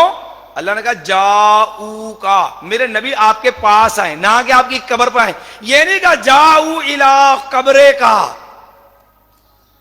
کیا کہا جاؤ کا. تو کہنے جی آپ قبر کے اندر ہی ہے نا. چلو اگر یہی بات ہے تو ایک الزامی جواب اور بھی سن لیجیے. اللہ تعالیٰ نے قرآن مجید میں فرمایا فَإِن تَنَازَعْتُمْ فِي شَيْءٍ فَرُدُّوهُ إِلَى اللَّهِ وَالرَّسُولِ. اے میرے پیغمبر سے میں اللہ کو آپ کا رب ہونے قسم ہے، لا یؤمنون، یہ مومن حتیٰ یحکموک، جاؤ کا، یحکموک، ضمیر کا یہاں بھی مخاطب کی ضمیر ہے، ضمیر میں عموم نہیں ہوتا ہے، ٹھیک ہے. یا جو ہے یہ مومن نہیں ہو سکتے حتیٰ کہ اپنے معاملات میں حتیٰ یحکموک فیما شجر بینہم، جب تلک یہ اپنے واقعاتی معاملات میں جو اختلاف پیدا ہو گیا ہے اس میں آپ کو حکم منصف نہیں بنا لیتے. ثم لا یجدوا فی انفسہم حرجا مما قضیت، پھر جو آپ فیصلہ کر دیں اس کے بارے میں دل میں تنگی محسوس نہیں کرتے، ویسلموا تسلیما، دل جان سے مان لے. تو اب کو اگر کاف سے مراد قبر پہ جانا ہی کرو گے، حالانکہ کاف ضمیر ہے، ضمیر مخصوص ہے، شخصیت کے لیے آتی ہے، اس سے جو اس کے اندر عموم نہیں ہوتا، اس سے قبر کا معنی لینا ہی قرآن کے اندر تحریف کے مترادف ہے. تو چلو اگر ضمیر میں آپ نے توسع پیدا کیا ہے تو پھر بسم اللہ پڑھ کے قرآن کی اس آیت کو سامنے رکھ کے بتلائیے آپ کا ایمان کہاں کھڑا ہوگا آپ کے اس استدلال کے جواب میں کہ جھگڑا ہو جائے تو فیصلہ کہاں سے کروانا ہے؟ تھانے تو، کچہری تو، خاندانی پرے پنچایتوں، کسے مولوی مفتی کوڑوں کہ رسول اللہ صلی اللہ علیہ وسلم کوڑوں؟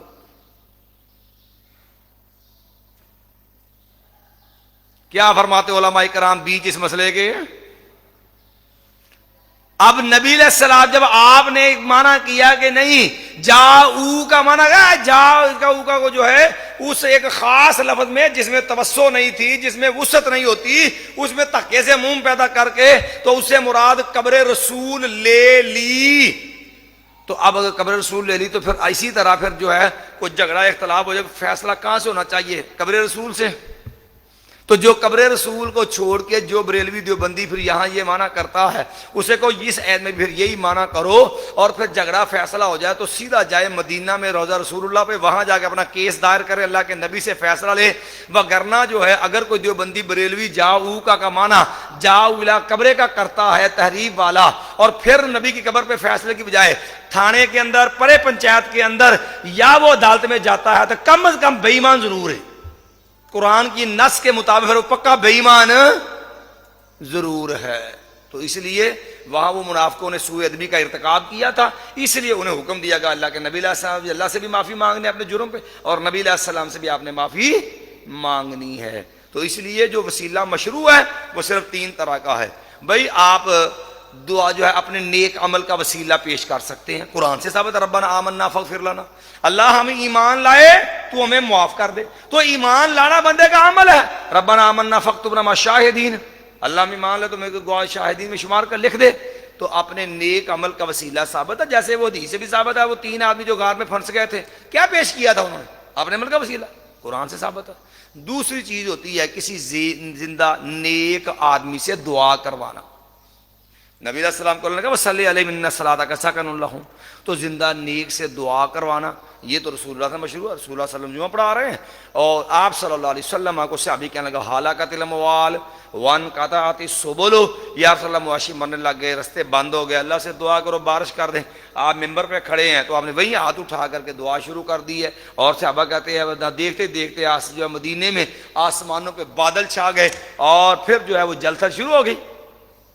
تو زندہ سے دعا کا کوئی منکر نہیں، ہم بھی قائل ہیں۔ نبی علیہ السلام ام سلیم کے گھر کے اندر گئے، انس رضی اللہ تعالیٰ عنہ جب کھانا کھا کے جانے لگے تو ماں ام سلیم رضی اللہ نے کہا یا رسول اللہ تھا میرے بیٹے انس کے لیے دعا ہی کر دو۔ تو نبی علیہ الصلوۃ والسلام نے انس اللہ کے لیے دعا کی، ٹھیک ہے، اللہم اکثر مالہ و ولدہ، کہ اللہ انس کو مال بھی زیادہ دے، اللہ اکثر مالہ و اولاد بھی زیادہ دے، اور بارک اللہ فی عمر بھی زیادہ دے۔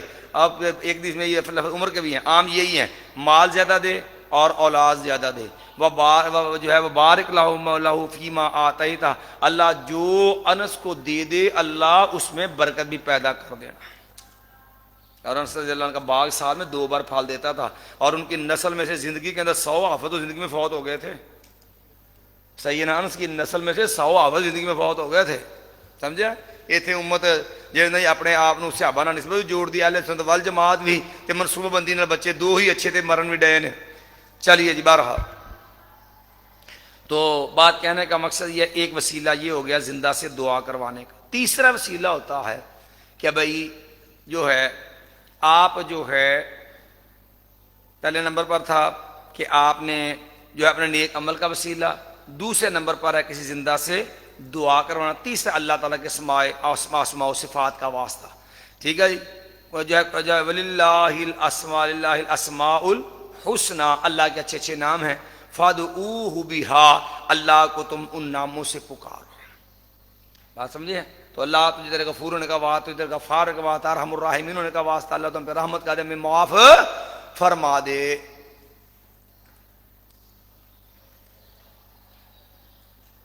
ستے پہ اٹھا دے، لکھ رہے ہیں؟ اچھا میں کہا شاید سو رہے۔ چلیے جی، بات سمجھ آ گئی ہے؟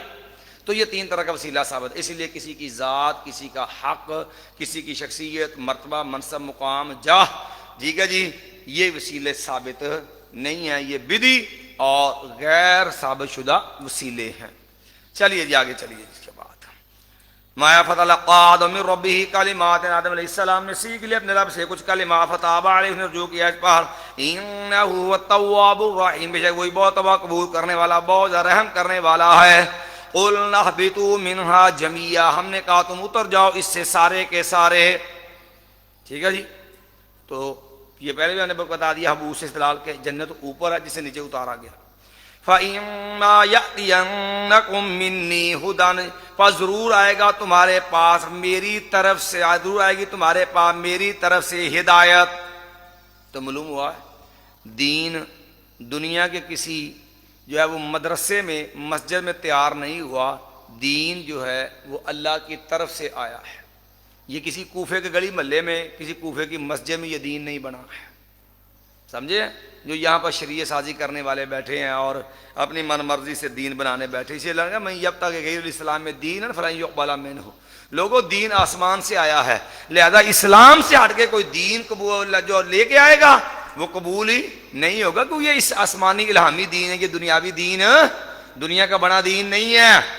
فَإِمَّا يَأْتِيَنَّكُم مِّنِّي هُدًى، ضرور آئے گا آئے گی تمہارے پاس میری طرف سے ہدایت، فَمَن تَبِعَ هُدَايَ، پس جس نے جو ہے وہ فَمَن تَبِعَ هُدَايَ، جس نے جو ہے وہ پیروی کی میری ہدایت کی، ٹھیک ہے جی، فَلَا خَوْفٌ عَلَيْهِمْ، نہیں ہوگا کوئی خوف ان پر، وَلَا هُمْ يَحْزَنُونَ، اور نہ ہی وہ غمگین ہوں گے۔ اب یہاں پر دو چیزیں، ایک خوف ہے اور ایک حزن ہے۔ یاد رکھیے خوف اور حزن ان دونوں کا الگ الگ محل ہوتا ہے۔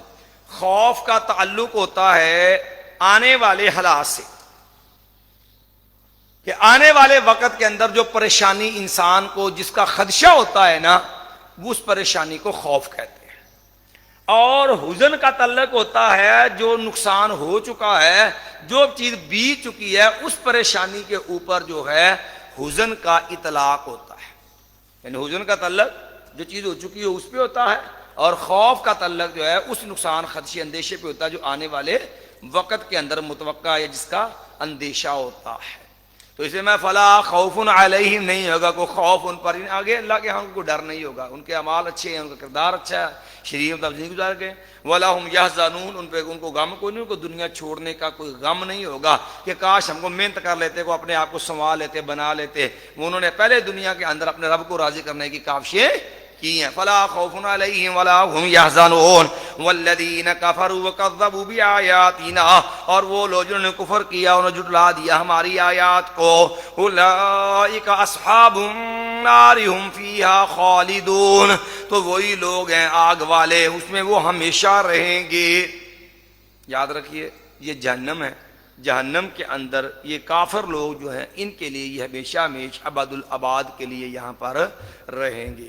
یا بنی اسرائیل اذکروا نعمتی التی انعمت علیکم، یا بنی اسرائیل، اے بنی اسرائیل، بنی یہ جمع ہے بنین کی، یہ بنین، بنی جو ہے یہ بنین کی جمع ہے، یعنی بنین ہے یہ اصل میں بن کی جمع ہے نا، ابن کی جمع کہہ لیں آپ، ابن کی جمع ہے بنین، جو ہے رفیع حالت بنون ہوتی نا، جو ہے جیسے اللہ نے قرآن مجید میں یہ سنا کیا نا کہ مال والا بنون، یا لا ينفع مال والا بنون، بنون رفیع حالت ہے، اور بنین یہ نسبی جری حالت ہوتی ہے۔ تو اسرائیل یہ عبداللہ کے معنی میں لفظ ہے، اور یہ لقب ہے سیدنا یعقوب علیہ الصلاۃ والسلام کا، تو معنی بنتا ہے اے یعقوب علیہ السلام کے بیٹو، اولاد یعقوب، بات سمجھے؟ یا بنی اسرائیل، اے اسرائیل، تو بنین جو تھا آپ نے پڑھا ہوا ہے، تثنیہ ہو یا جمع، جب ان کی اضافت ہوتی ہے نا تو اضافت کی وجہ سے اس کا نون جو ہے وہ گر جاتا ہے، تو یہ بنین جو تھا اس کا نون اضافت کیسے گر گیا، اس لیے بن گیا یا بنی اسرائیل، اے اسرائیل کے بیٹو، اے اولاد یعقوب، ٹھیک ہے جی۔ تو اب یہاں پر یہ ایک محمد شیخ ہے خبیث، جاہل اجاڈ ہے، اور اپنی صرف عقل رائے سے قرآن مجید کی تفسیر جو ہے وہ من مرضی کے ترجمے، من مرضی کا مفہوم، بدبخت کو قرآن بھی سادہ نہیں آتا، لیکن جو بنا ہوا ہے جناب جو قرآن کا مفسر، اور یورپ ملکوں کے اندر امت مسلم گمراہ کرتا ہے، وہ کراچی کے اندر بھی اس کی ایک آدمی کے ساتھ ویڈیو ہے، لیکن پرلے درجے کا گمراہ، اور خود اس کے آپ کبھی لفظوں پہ غور کریں نا دیکھیں گے تو وہ اپنے پاس سے بنا کے لفظ بیان کر جائے گا، قرآن یہ کہتا ہے، ابھی کدھر ہے قرآن یہ کہتا ہے، وہ اپنا خانہ ساز جو ذہن ہے نا اس کو قرآن بنا کے بیان کیتا جائے گا، اور اس کے اندر ایک چبڑیے بھی مارتا ہے، یہ ساری حکومت بنی اسرائیل ہے، ہم بھی بنی اسرائیلی ہیں، ٹھیک ہے جی، اس کے چبڑوں میں سے ایک چبڑ پہ پانی یہ بھی ہے، حالانکہ بنی اسرائیل کا معنی تو کرو اولاد یعقوب، اور نبی علیہ السلام کا نسل اور نبی نے اولاد یعقوب میں سے آئی نہیں ہے، نبی علیہ الصلوۃ والسلام اولاد اسماعیل میں سے ہیں، اور یعقوب علیہ السلام سیدنا اسحاق علیہ السلام کے بیٹے ہیں، اسحاق علیہ السلام یعقوب علیہ السلام دونوں بھائی ہیں جن کے والد جو ہیں اسحاق علیہ السلام اور اسماعیل دونوں بھائی ہیں جن کے والد جد الانبیاء سیدنا ابراہیم علیہ السلام ہیں. تو ہم بنی اسرائیل کیسے ہو گئے بھائی؟ چلیے یا بنی اسرائیل اذکروا نعمتی التی انعمت علیکم، اے بنی اسرائیل تم یاد کرو نعمتی میری نعمت کو، اللہ دی وہ نعمت انعمت علیکم جو میں نے انعام کی تم پر. ٹھیک ہے جی. تو یہ تمہیں جو ہے یہ سچا دین جو ہے وہ تمہیں دیا ہے، لہذا جو ہے اس کو جو ہے تمہیں انبیاء دیے اور نبیوں کی نسل سے بنایا، پھر تمہیں طرح طرح کی نعمتیں عطا کی. منصلوے کون کون سی نعمت اللہ نے عطا نہیں. تو یہاں سے اب آگے بڑی تفصیل کے ساتھ جو ہے بنی اسرائیل جو ہے ان کی بدعمالیاں جو ہیں ان کا تذکرہ ابتدا کے اندر ابتدائی آتے ہیں. ان میں 10 بڑی بنیادی بدعمالیوں کا ذکر ہوگا پہلے یہاں پر جو ہے، پھر سلسلہ کلام بدلے گا، پھر آگے ان کی جو ہے وہ دیگر جو ہے وہ برائیاں اللہ نے بیان کی بڑی کھول کر، کیونکہ سب سے زیادہ معاشرے میں ان سے ہی واسطہ تھا اور عملاً بھی واسطہ ان سے رہ رہا ہے، تو اللہ نے جو ہمیشہ کے لیے ان چیزوں کی تاریخ کھول کے بیان کر دی ہے. اے بنی اسرائیل تم یاد کرو میری نعمت کو، اللہ تھی وہ نعمت انعمت علیکم میں نے انعام کی تم پر. وَأَوْفُوا بِعَهْدِي اور تم پورا کرو میرے عہد کو. اوفی بِعَهْدِكُمْ میں پورا کروں گا تمہارے وعدے کو، کہ تم بھئی میری شریعت والا عمل جو ہے اس کو اپناؤ، جیسا کہ اللہ تعالیٰ نے سورۃ مائدہ کے اندر اپنے اس عہد کا ذکر بھی کیا ہوا ہے. یہ جو ہے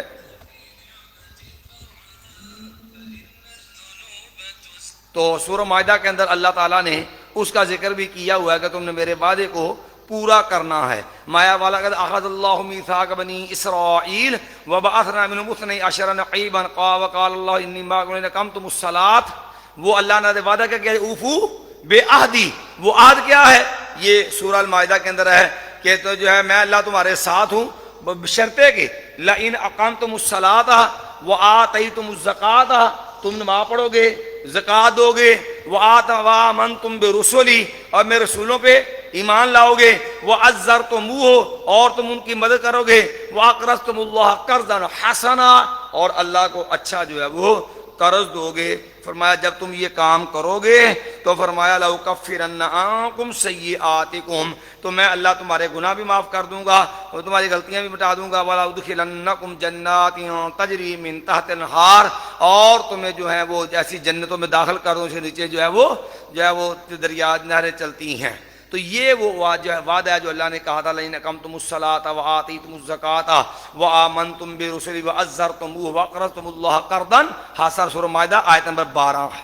مایا اوفو بعہدی تم پورا کرو میرے وعدے کو، اوفی بعہدکم میں پورا کروں گا تمہارے وعدے کو، وإیایا فارہبون اور خاص مجھ ہی سے تم ڈرو، وآمنوا بما انزلت مصدقا لما.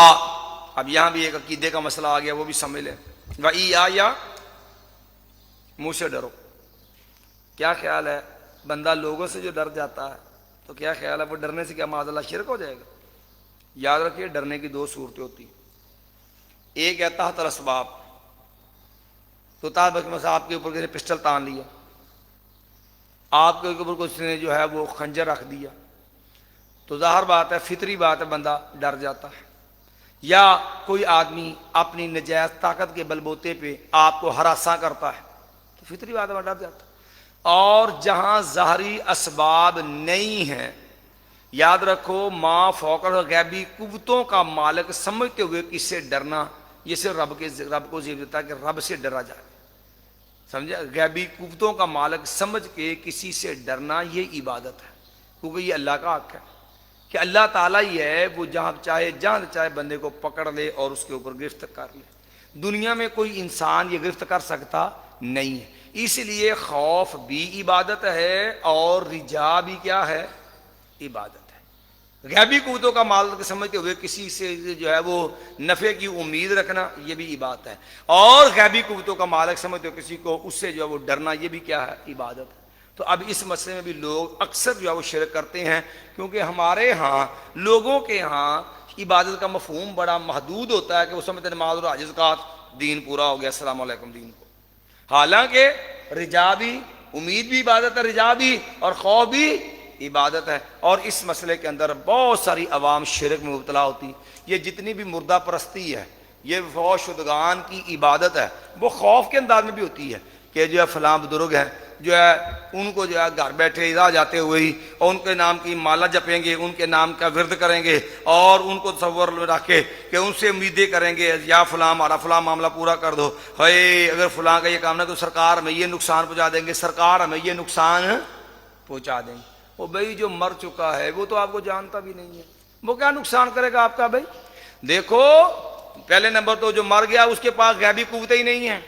پھر ارادے سے ہر کام کر لینا، یہ شان خاصہ کس کا ہے؟ اللہ کا. انما امرہ اذا اراد شیئا ان یقول کن فیکون. وہ بندہ تو محتاج ہے اسباب و وسائل کا، اور مردے کے پاس وسائل نہیں ہوتے. اور ارادے سے ہی زندہ کر دینا، ارادے سے مار دینا، ارادے سے عزت دینا، ارادے سے ذلت دینا، ارادے سے جو ہے وہ اولاد دے دینا، ارادے سے کاروبار میں ترقی کر دینا، ارادے سے اس کی جو ہے وہ چیزیں بڑھا دینا، یہ صرف رب کا خاصہ ہے. اگر اس کے اندر آپ مخلوق میں سے کسی سے یہ آس امید رکھیں گے ما فوق الاسباب، تو یاد رکھیے یہ بھی شرک کے اندر جائے گا. وَإِيَّا يَا فَرَعُونُ خَاص مجھ تم ڈرو، وَآمِنُوا بِمَا أَنزَلْتُ مُصَدِّقًا لِمَا مَعَكُمْ، اور تم ایمان لاؤ اس چیز کے ساتھ جو میں نے اتاری ہے، اس حال میں کہ وہ تصدیق کرنے والی اس چیز کی جو تمہارے پاس ہے. وَلَا تَكُونُوا أَوَّلَ كَافِرٍ بِهِ، اور نہ تم ہو جاؤ پہلے کفر کرنے والے اس کے ساتھ، چونکہ اولین مخاطب ہی یہ تھے نبی علیہ الصلوۃ والسلام کے، اس لیے ان کو سب سے پہلے یہ کہا گیا وَلَا تَكُونُوا أَوَّلَ كَافِرٍ بِهِ، اور نہ تم ہو جاؤ اس کے ساتھ پہلے کفر کرنے والے. میں وَلَا تَشْتَرُوا بِآيَاتِي ثَمَنًا قَلِيلًا، اور نہ تم خریدو میری آیتوں کے بدلے میں تھوڑی قیمت. یہاں ایک بات یہ بھی سمجھنے کی ہے، سامنن قلیلا، قلیل حقیر ذلیل چیز کہتے ہیں جس کی کوئی وقت حیثیت ہی نہیں. یہ نہیں ہے کہ سامنن قلیلا تو منع ہے تو سامنن کثیرہ بندہ خرید سکتا ہے، اور قلیل کے مقابلے کیا ہوتا ہے؟ یعنی 2 نمبر کام کے بندہ بھارے پیسے لا کے 2 نمبر کام کر سکتا، یہ منع نہیں ہے. میں نے ایک درس کے اندر ایک عالم دین ہے ابویہ صاحب جڑا والے، ان سے یہ بات سنی تھی، مجھے وہ بھی واقعہ نا خود نہیں میں پڑھ سکا، ملا نہیں. امام رازی رحمۃ اللہ علیہ کے والے تھے یہ واقعہ ہے. امام رازی رحمۃ اللہ علیہ کہتے ہیں جب میں نے یہ پڑھا نا کل متاع الدنیا قلیل، تو یہاں یہ قلیل کی وضاحت کے لیے میں بات عرض کرنے لگا ہوں. امام رازی رحمۃ اللہ علیہ کہنے لگے میں بڑا پریشان ہوا کہ دنیا کے اندر سونا چاندی ہیرے جواہر، اللہ نے خود کہا زُیِّنَ لِلنَّاسِ حُبُّ الشَّهَوَاتِ مِنَ النِّسَاءِ وَالْبَنِينَ وَالْقَنَاطِيرِ الْمُقَنطَرَةِ مِنَ الذَّهَبِ وَالْفِضَّةِ وَالْخَيْلِ. جی تو اللہ نے تو بڑی بڑی قیمتی چیزیں ہیرے جواہرات کیا کیا اللہ نے دنیا کے اندر جو ہے وہ حسین چیزیں رکھی ہیں اور بڑی بڑی قیمتی چیزیں ہیں، اور اللہ تعالیٰ کہتا ہے کل متاع الدنیا قلیل، دنیا کا سامان کیا ہے؟ تھوڑا. تو کہنے لگے میرے دماغ میں یہ بات نہیں بیٹھ رہی تھی یہ قلیل کیسے ہے، قلیل کسے کہتے ہیں؟ تو اتنا وسیع و ریز معاملہ دنیا کا، اتنی فراوانی، قلیل کیسے ہے؟ کہتے میں نا جس کے پاس بھی جاؤں پوچھوں، میں کئی اہل علم سے پاس گیا، کئیوں سے استفسار کیا، میں پوچھتا وہ قلیل کسے کہتے ہیں؟ تو قلیل تھوڑا، غیر یعنی یسیر، تھوڑی چیز. میں پوچھتا گیا، میں چلتا کبھی کسی علاقے میں کبھی کسی علاقے میں، اس طرح میں جا رہا تھا تو نا کچھ عورتیں نا وہ گڑھے یا مٹکے اٹھائے نا پانی بھر کے جا رہی تھیں یا پانی بھرنے جا رہی تھیں. تو چونکہ پہلے وہ کھوہ وغیرہ ہوتے تھے جہاں سے لوگ پانی جو ہے وہ بھرتے تھے، تو کہتے وہ پانی لینے چلا وہ جا رہی تھی. تو نا ایک عورت نے آواز لگائی دوسری عورت کو، کہنے لگی سقطت قلیلک، تیری قلیل جو ہے وہ گر گئی ہے. تو کہنے لگی کہ امام راضی رحمۃ اللہ کا، میں ذرا آگے بڑھا تو میں نے اس عورت سے پوچھا کہ وہ اللہ کی بندی یہ قلیل کیا چیز ہے؟ کہتے جب میں نے اتنا پوچھا نا تو اس عورت نے ایک تھپڑ نہ دے مارا مجھے رکھ کے کہ بابا تجھے شرم نہیں آتی تو عورتوں کو چھیڑتا. یہ تو میں بڑا پریشان ہوا کہ میں نے پھر اس عورت سے کہا کہ بات یہ ہے، مسئلہ یہ نہیں ہے کہ میں اللہ معاف کرے کوئی ایسا آدمی نہیں ہوں، میں تو قرآن جی کی تفسیر لکھ رہا ہوں، لیکن میں ایک مسئلے میں الجھ گیا کہ مجھے لفظ قلیل کی حقیقت سمجھ نہیں آ رہی تھی کہ قلیل کسے کہتے ہیں، تو میں نے جو ہے وہ اس کے لیے تو نکلا ہوا تھا، تو اتفاق ہوا کہ آپ نے وہ لفظ بول دیا ساقطہ تک کہ قلیل ہو کے، کہ ساقطہ قلیل ہو کے بھی تیری قلیل گر گئی ہے، تو مجھے تجسس ہوا کہ میں پتہ کروں کہ آپ کے ہاں قلیل کس کو کہتے ہیں۔ تو تب اس بی بی نے کہا امام رازی رحمۃ اللہ علیہ سے، کہنے لگی کہ عورت ایام مخصوصہ کے اندر حیض کے دوران خون کو روکنے کے لیے جو ہے اپنی شرمگاہ پہ جو کپڑا رکھتی ہے نا، وہ کپڑا جو ہوتا ہے اس کو ہمارے ہاں قلیل کہا جاتا ہے، جو انتہائی بدبودار گندا قابل نفرت چیز ہوتی ہے۔ یہ امام راضی رحمۃ اللہ علیہ کے حوالے سے قلیل کا معنی۔ تو ویسے تو قرآن نے کہا ہے کہ کل متاع دنیا آخرت میں اس کی کوئی صیغت ہی نہیں ہے نا، اور اللہ کے ہاں تو اس کی ویسے بھی کوئی وقت نہیں ہے، تو فرمایا اللہ اکبر ولا تشتروا بآیاتی ثمنا قلیلا، اور نہ تم خریدو میری آیاتوں کے بدلے میں تھوڑی قیمت، وإیایا فاتقون، اور مجھ ہی سے تم ڈر جاؤ۔ اب یہاں پر آ گیا کہ یہ لوگ جو ہے سب سے پہلی چیز کہ یہ اشتراء بآیات اللہ کیا ہے، کیونکہ ہمارے معاشرے کے اندر ایک اور خارجی گروہ جو مسلمین والا ہے کیپٹن عثمانی، وہ ان ایتوں کو پڑھ کے سادہ لوگ عوام کو وجہ پریشان کرتے ہیں۔ کیا کہتے ہیں؟ اے دیکھو جی جمعہ پڑھا کے تنخواہ لینے ہو، یہ نماز پڑھا کے تنخواہ لیندے ہو، یہ جناب تسی آج مدرسے پڑھا کے تنخواہ لینے ہو، اے حرام ہے، اے اللہ دی آیتاں نو بیچنا ہے، یہ اشتراء بآیات اللہ ہے، لہذا اس مولوی کے پیچھے نماز نہیں ہوتی جو تنخواہ لیتا ہے، اس مولوی کے پیچھے جمعہ نہیں ہوتا جو جمعہ کے پیسے لیتا ہے، یہ اشتراء بآیات اللہ ہے۔ حالانکہ یہ سراسر ظلم ہے اور قرآن مجید کے اوپر تحکم والا انداز ہے۔ آپ یہ آیت یہاں بھی آ گئی، قرآن مجید میں تقریباً 8 مقامات پر یہ آیت اسی مفہوم میں ذکر ہوئی ہے، الفاظ کا فرق ہے۔ آپ اس کا سیاق و سباق سارا پڑھ لیجئے، جہاں بھی ذکر ہوئی ہے یہ اہل کتاب یہودیوں کی روش کے جواب میں ذکر ہوئی ہے، یہودیوں کو ان کی بد روش پہ متنبہ کرتے ہوئے یہ کہا گیا وَلَا تَشْتَرُوا بِآيَاتِي ثَمَنًا قَلِيلًا۔ یہاں پر بھی وَلَا تَلْبِسُوا الْحَقَّ بِالْبَاطِلِ وَتَكْتُمُوا الْحَقَّ۔ یہ لوگ کتمان حق کے مرتکب تھے، یہ لوگ حق باطل کی امیزش کر کے یہ پیسہ کمایا کرتے تھے۔ آپ اس کا سیاق و سباق دیکھ لیجیے۔ تو اب سیاق و سباق کے اعتبار سے کتمان حق یہ بھی جرم ہے، اور حق اور باطل کی امیزش یہ بھی کیا ہے؟ جرم ہے۔ دوسرا تو جو ہے یہ چیزیں حق چھپا کے پیسے کمانا یہ بھی حرام ہے، اور حق باطل کی امیزش کر کے لوگوں کو جو ہے ان کے مطلب کے فتوے دینا، کوئی دین کی بات لالی، کوئی نال پچر لاتی پاس اپنے طرف سے تاکہ ذرا پیسے بل مل دینے، تو یہ چیز جو ہے یہ تو اشتراء بآیات اللہ ہے۔ نماز پڑھانا، جمعہ پڑھانا اور اس کے پیسے، یہ اشتراء بآیات اللہ کہاں سے آ گیا؟ پھر دوسری آیت لے لیں، اللہ نے دوسرے مقام پہ فرمایا کہ غلط فتوے دے کر کے جو پیسے لیتے تھے اس کو اللہ نے اشتراء بآیات اللہ کہا۔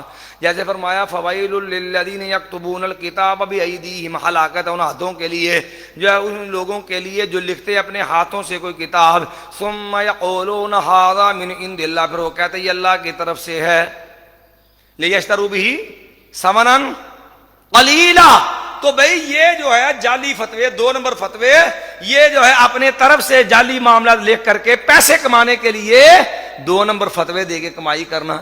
جیسے ہمارے ہاں یہ بہت سارے علماء سو ایسے ہیں جنہوں کو جو ہے جنہوں نے سود کو بھی حلال کر رکھا ہوا ہے، اور ان کے لیے ان سے سود کے حلال کے فتوے مل جائیں گے، انشورنس کی حلت کے فتوے آپ کو مل جائیں گے۔ ان ظالموں نے ہر چیز کو حلال کر رکھا ہے، اور اس معاملے میں چیمپئن ہے یہ دیوبندی ہی، اسلام کا شیخ جو ہے دیوبندی شیخ الاسلام جو ہے تقی عثمانی، اس نے بھی پورے سود کو سند جواز عطا کر رکھی، اور کہنے کو شیخ الاسلام ہے، کہنے کو شیخ الاسلام ہے، اور ہر طرح کا ہیلے یہودیوں والے ہیلے کر کر کے سود لال کر رکھا ہوا۔ اسی لیے آپ کبھی دیکھ لینا جب آپ کے پاس کوئی ایسا بندہ آتا ہے نا جو انشورنس وغیرہ کا آتا ہے، بیمہ پالیسی والا، اسٹیٹ لائف انشورنس کمپنی والا، تو وہ آپ کو کہے گا تو آپ کو کہتا نہیں جی آرام ہے، میں انشورنس نہیں کروانی، میں نے نئی بیمہ پالیسی لینی، تو وہ نہیں جی یہ لال ہے، آپ کیوں لینی؟ تو بھئی یہ حرام ہے، شرن ٹھیک نہیں، نہیں میرے کے پاس فتویٰ ہے. اچھا آپ یہ بتائیں آپ کس مکتبہ فقہ سے تعلق رکھتے ہیں؟ وہ فوراً پوچھے گا، تاکہ اگر دیوبندی ہے پھر دیوبندی والا فتویٰ، اگر بریلوی ہے بریلیاں والا فتویٰ، اگر کالا ڈو میں رافضی ہے پھر شیعہ والا فتویٰ، اگر بھابی ہے تو پھر کسی وہ 2.5 نمبر بھابی کا فتویٰ.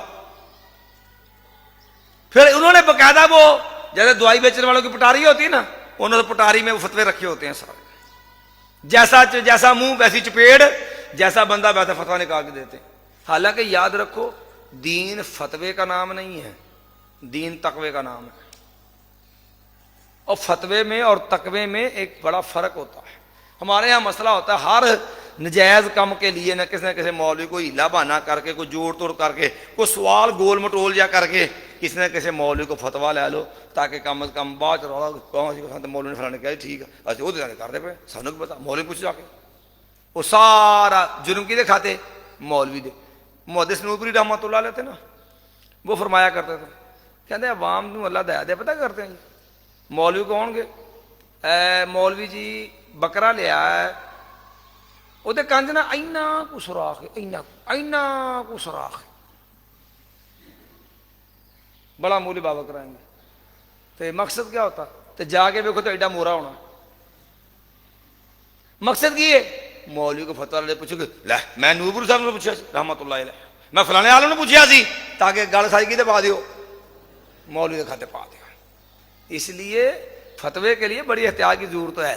کل اس لیے آپ کو مفتی مولوی حفظہ اللہ تعالیٰ نے اس والے سے کوئی رہنمائی کی ہوگی آپ کی، الحمدللہ مجھے امید ہے. تو کہنے کا مقصد یہ ہے یاد رکھو فتویٰ اس کا موقع محل اور ہوتا ہے، تقویٰ اس کا محل اور ہوتا ہے. دیکھو اسلام کی پوری مومن کی زندگی تقوی پہ ہے، فتوے پہ نہیں ہے. آپ قرآن پڑھیے، بار بار اللہ تعالیٰ ایک بات فرماتے ہیں یا ایھا الذین آمنوا اتقوا اللہ اتقوا اللہ اتقوا اللہ اتقوا اللہ. او بھائی اللہ سے ڈرو، تقویٰ تقویٰ تقویٰ اختیار کرو. اچھا تقویٰ کیا ہوتا ہے؟ تقوی کا سادہ معنی ہوتا ہے کہ حرام سے بچنے کے لیے مشکوک بھی چھوڑ دینی.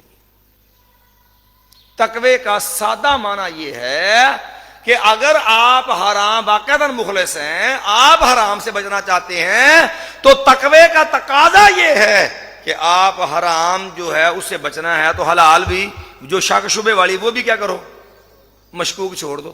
جیسے رسول اللہ صلی اللہ علیہ وسلم نے ایک کھجور گری دیکھی، آپ نے لولا ان تکون من الصدقۃ لاکلتھا، آپ نے اگر یہ کھجور صدقے، مجھے یہ ڈر نہ ہوتا یہ کھجور صدقے کی تو میں اٹھا کے کیا کر لیتا، کھا لیتا. کیوں نہیں کھائی نبی علیہ السلام نے؟ خطرہ تھا کہ یہ کیا ہے، صدقے کی نہ ہو. اور ان الصدقۃ لا تحل لمحمد صلی اللہ علیہ وسلم علی آل محمد، اور صدقہ محمد صلی اللہ علیہ وسلم آل محمد کے لیے اللہ نے حلال نہیں رکھا. اس طرح حسن رضی اللہ عنہ کے منہ میں کھجور ڈالی، نبی انگلی ڈال کے نکال دی، رستے میں گر دی، حسن نے اٹھا لی رضی اللہ تعالیٰ. نواسہ رسول تھے، منہ میں ڈال دی، انگلی ڈال کے نکال دی نبی علیہ السلام نے. ما خشیت ان تکون من الصدقہ، مجھے ڈر ہے کہیں یہ کھجور صدقے کی نہ ہو. یہ تقویٰ ہے. حالانکہ دلیل کوئی نہیں ہے صدقے کی ہونے کی، لیکن کیونکہ صدقہ نبی علیہ السلام پہ آپ کی آل پہ رام، تو آپ نے تقویٰ اختیار کرتے ہوئے وہ مشکوک بھی کیا کر دی، چھوڑ دی. اور امت کو بھی آپ نے یہی سبق دیا، دع ما یریبک الی ما لا یریبک. او بھائی اگر تو واقعی متقی بننا ہے، زندگی میں حرام سے بچ کے چلنا ہے، حرام سے بچنے کا ضابطہ یہ ہے کہ جو ہے جو شک شبے والی چیز ہو چھوڑ دو، وہ اپناؤ جو شک شبے سے کیا ہو، پاک ہو. دع ما یریبک الی ما لا یریبک، مشکوک چھوڑ کے وہ اپناؤ جو شک شبے سے پاک ہے. یہ تقویٰ ہے. اور فتویٰ یاد رکھو، فتوے کا تعلق ہوتا ہے اس انسان کے ساتھ جو مجبور لاچار ہو گیا، وہ بند گلی میں پھنس گیا. اب اس کے سامنے دو آپشن ہیں، یا مر جائے یا زندگی بچانے کے لیے جو ہے وہ کسی حرام کا جو ہے وہ سہارا لے لے وقتی اپنی جان بچانے کی حد تک.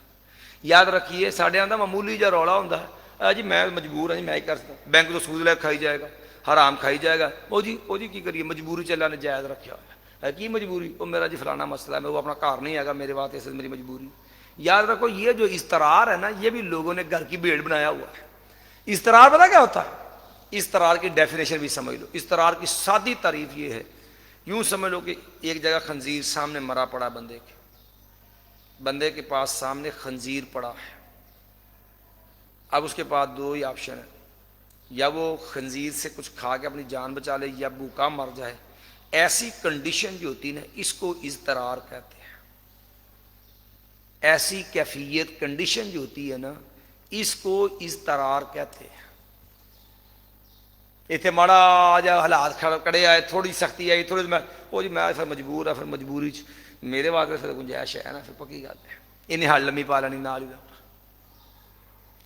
اب فتویٰ کیا ہوتا کہ ایک آدمی مجبور لاچار مضطر ہے، اس کے پاس اب رستہ ہی کوئی نہیں، تو ایسے مجبور لاچار کو ایک ماہر مستند عالم دین کا شریعت کے دائرے میں رہتے ہوئے اس کو سہولت فراہم کرنا، یہ فتویٰ ہوتا ہے.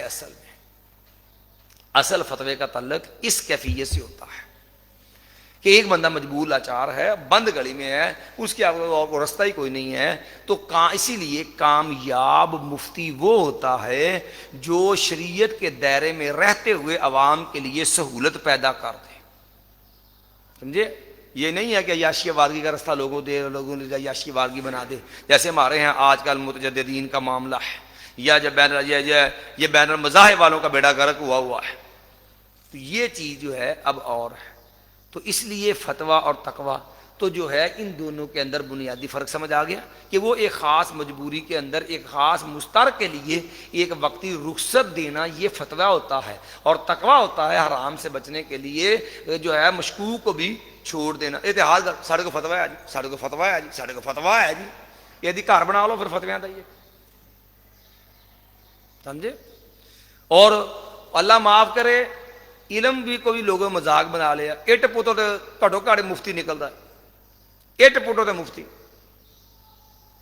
اتنے تے فلاڈی آیا مفتیاں کا بھی، اللہ معاف کرے. حالانکہ مفتی یہ مجتہد کا مترادف ہوتا ہے، یہ میری بات یاد رکھنا. اتنے ہر دوجا بندہ مفتی بنے، اور تو اور ہے مقلدین نے مفتی لکھا ہوتا ہے اپنے حساب سے. سو یار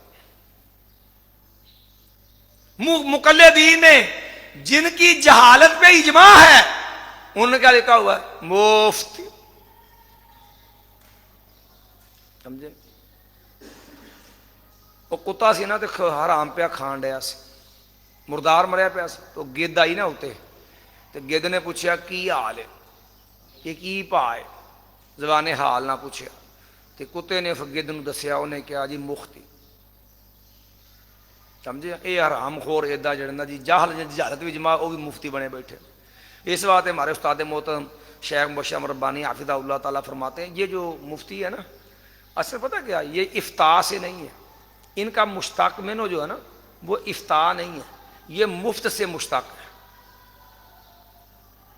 تو پنجابی کہتے ہیں تو کون؟ کہتا میں خام خواہ بس ہے مفتی میں. سمجھے؟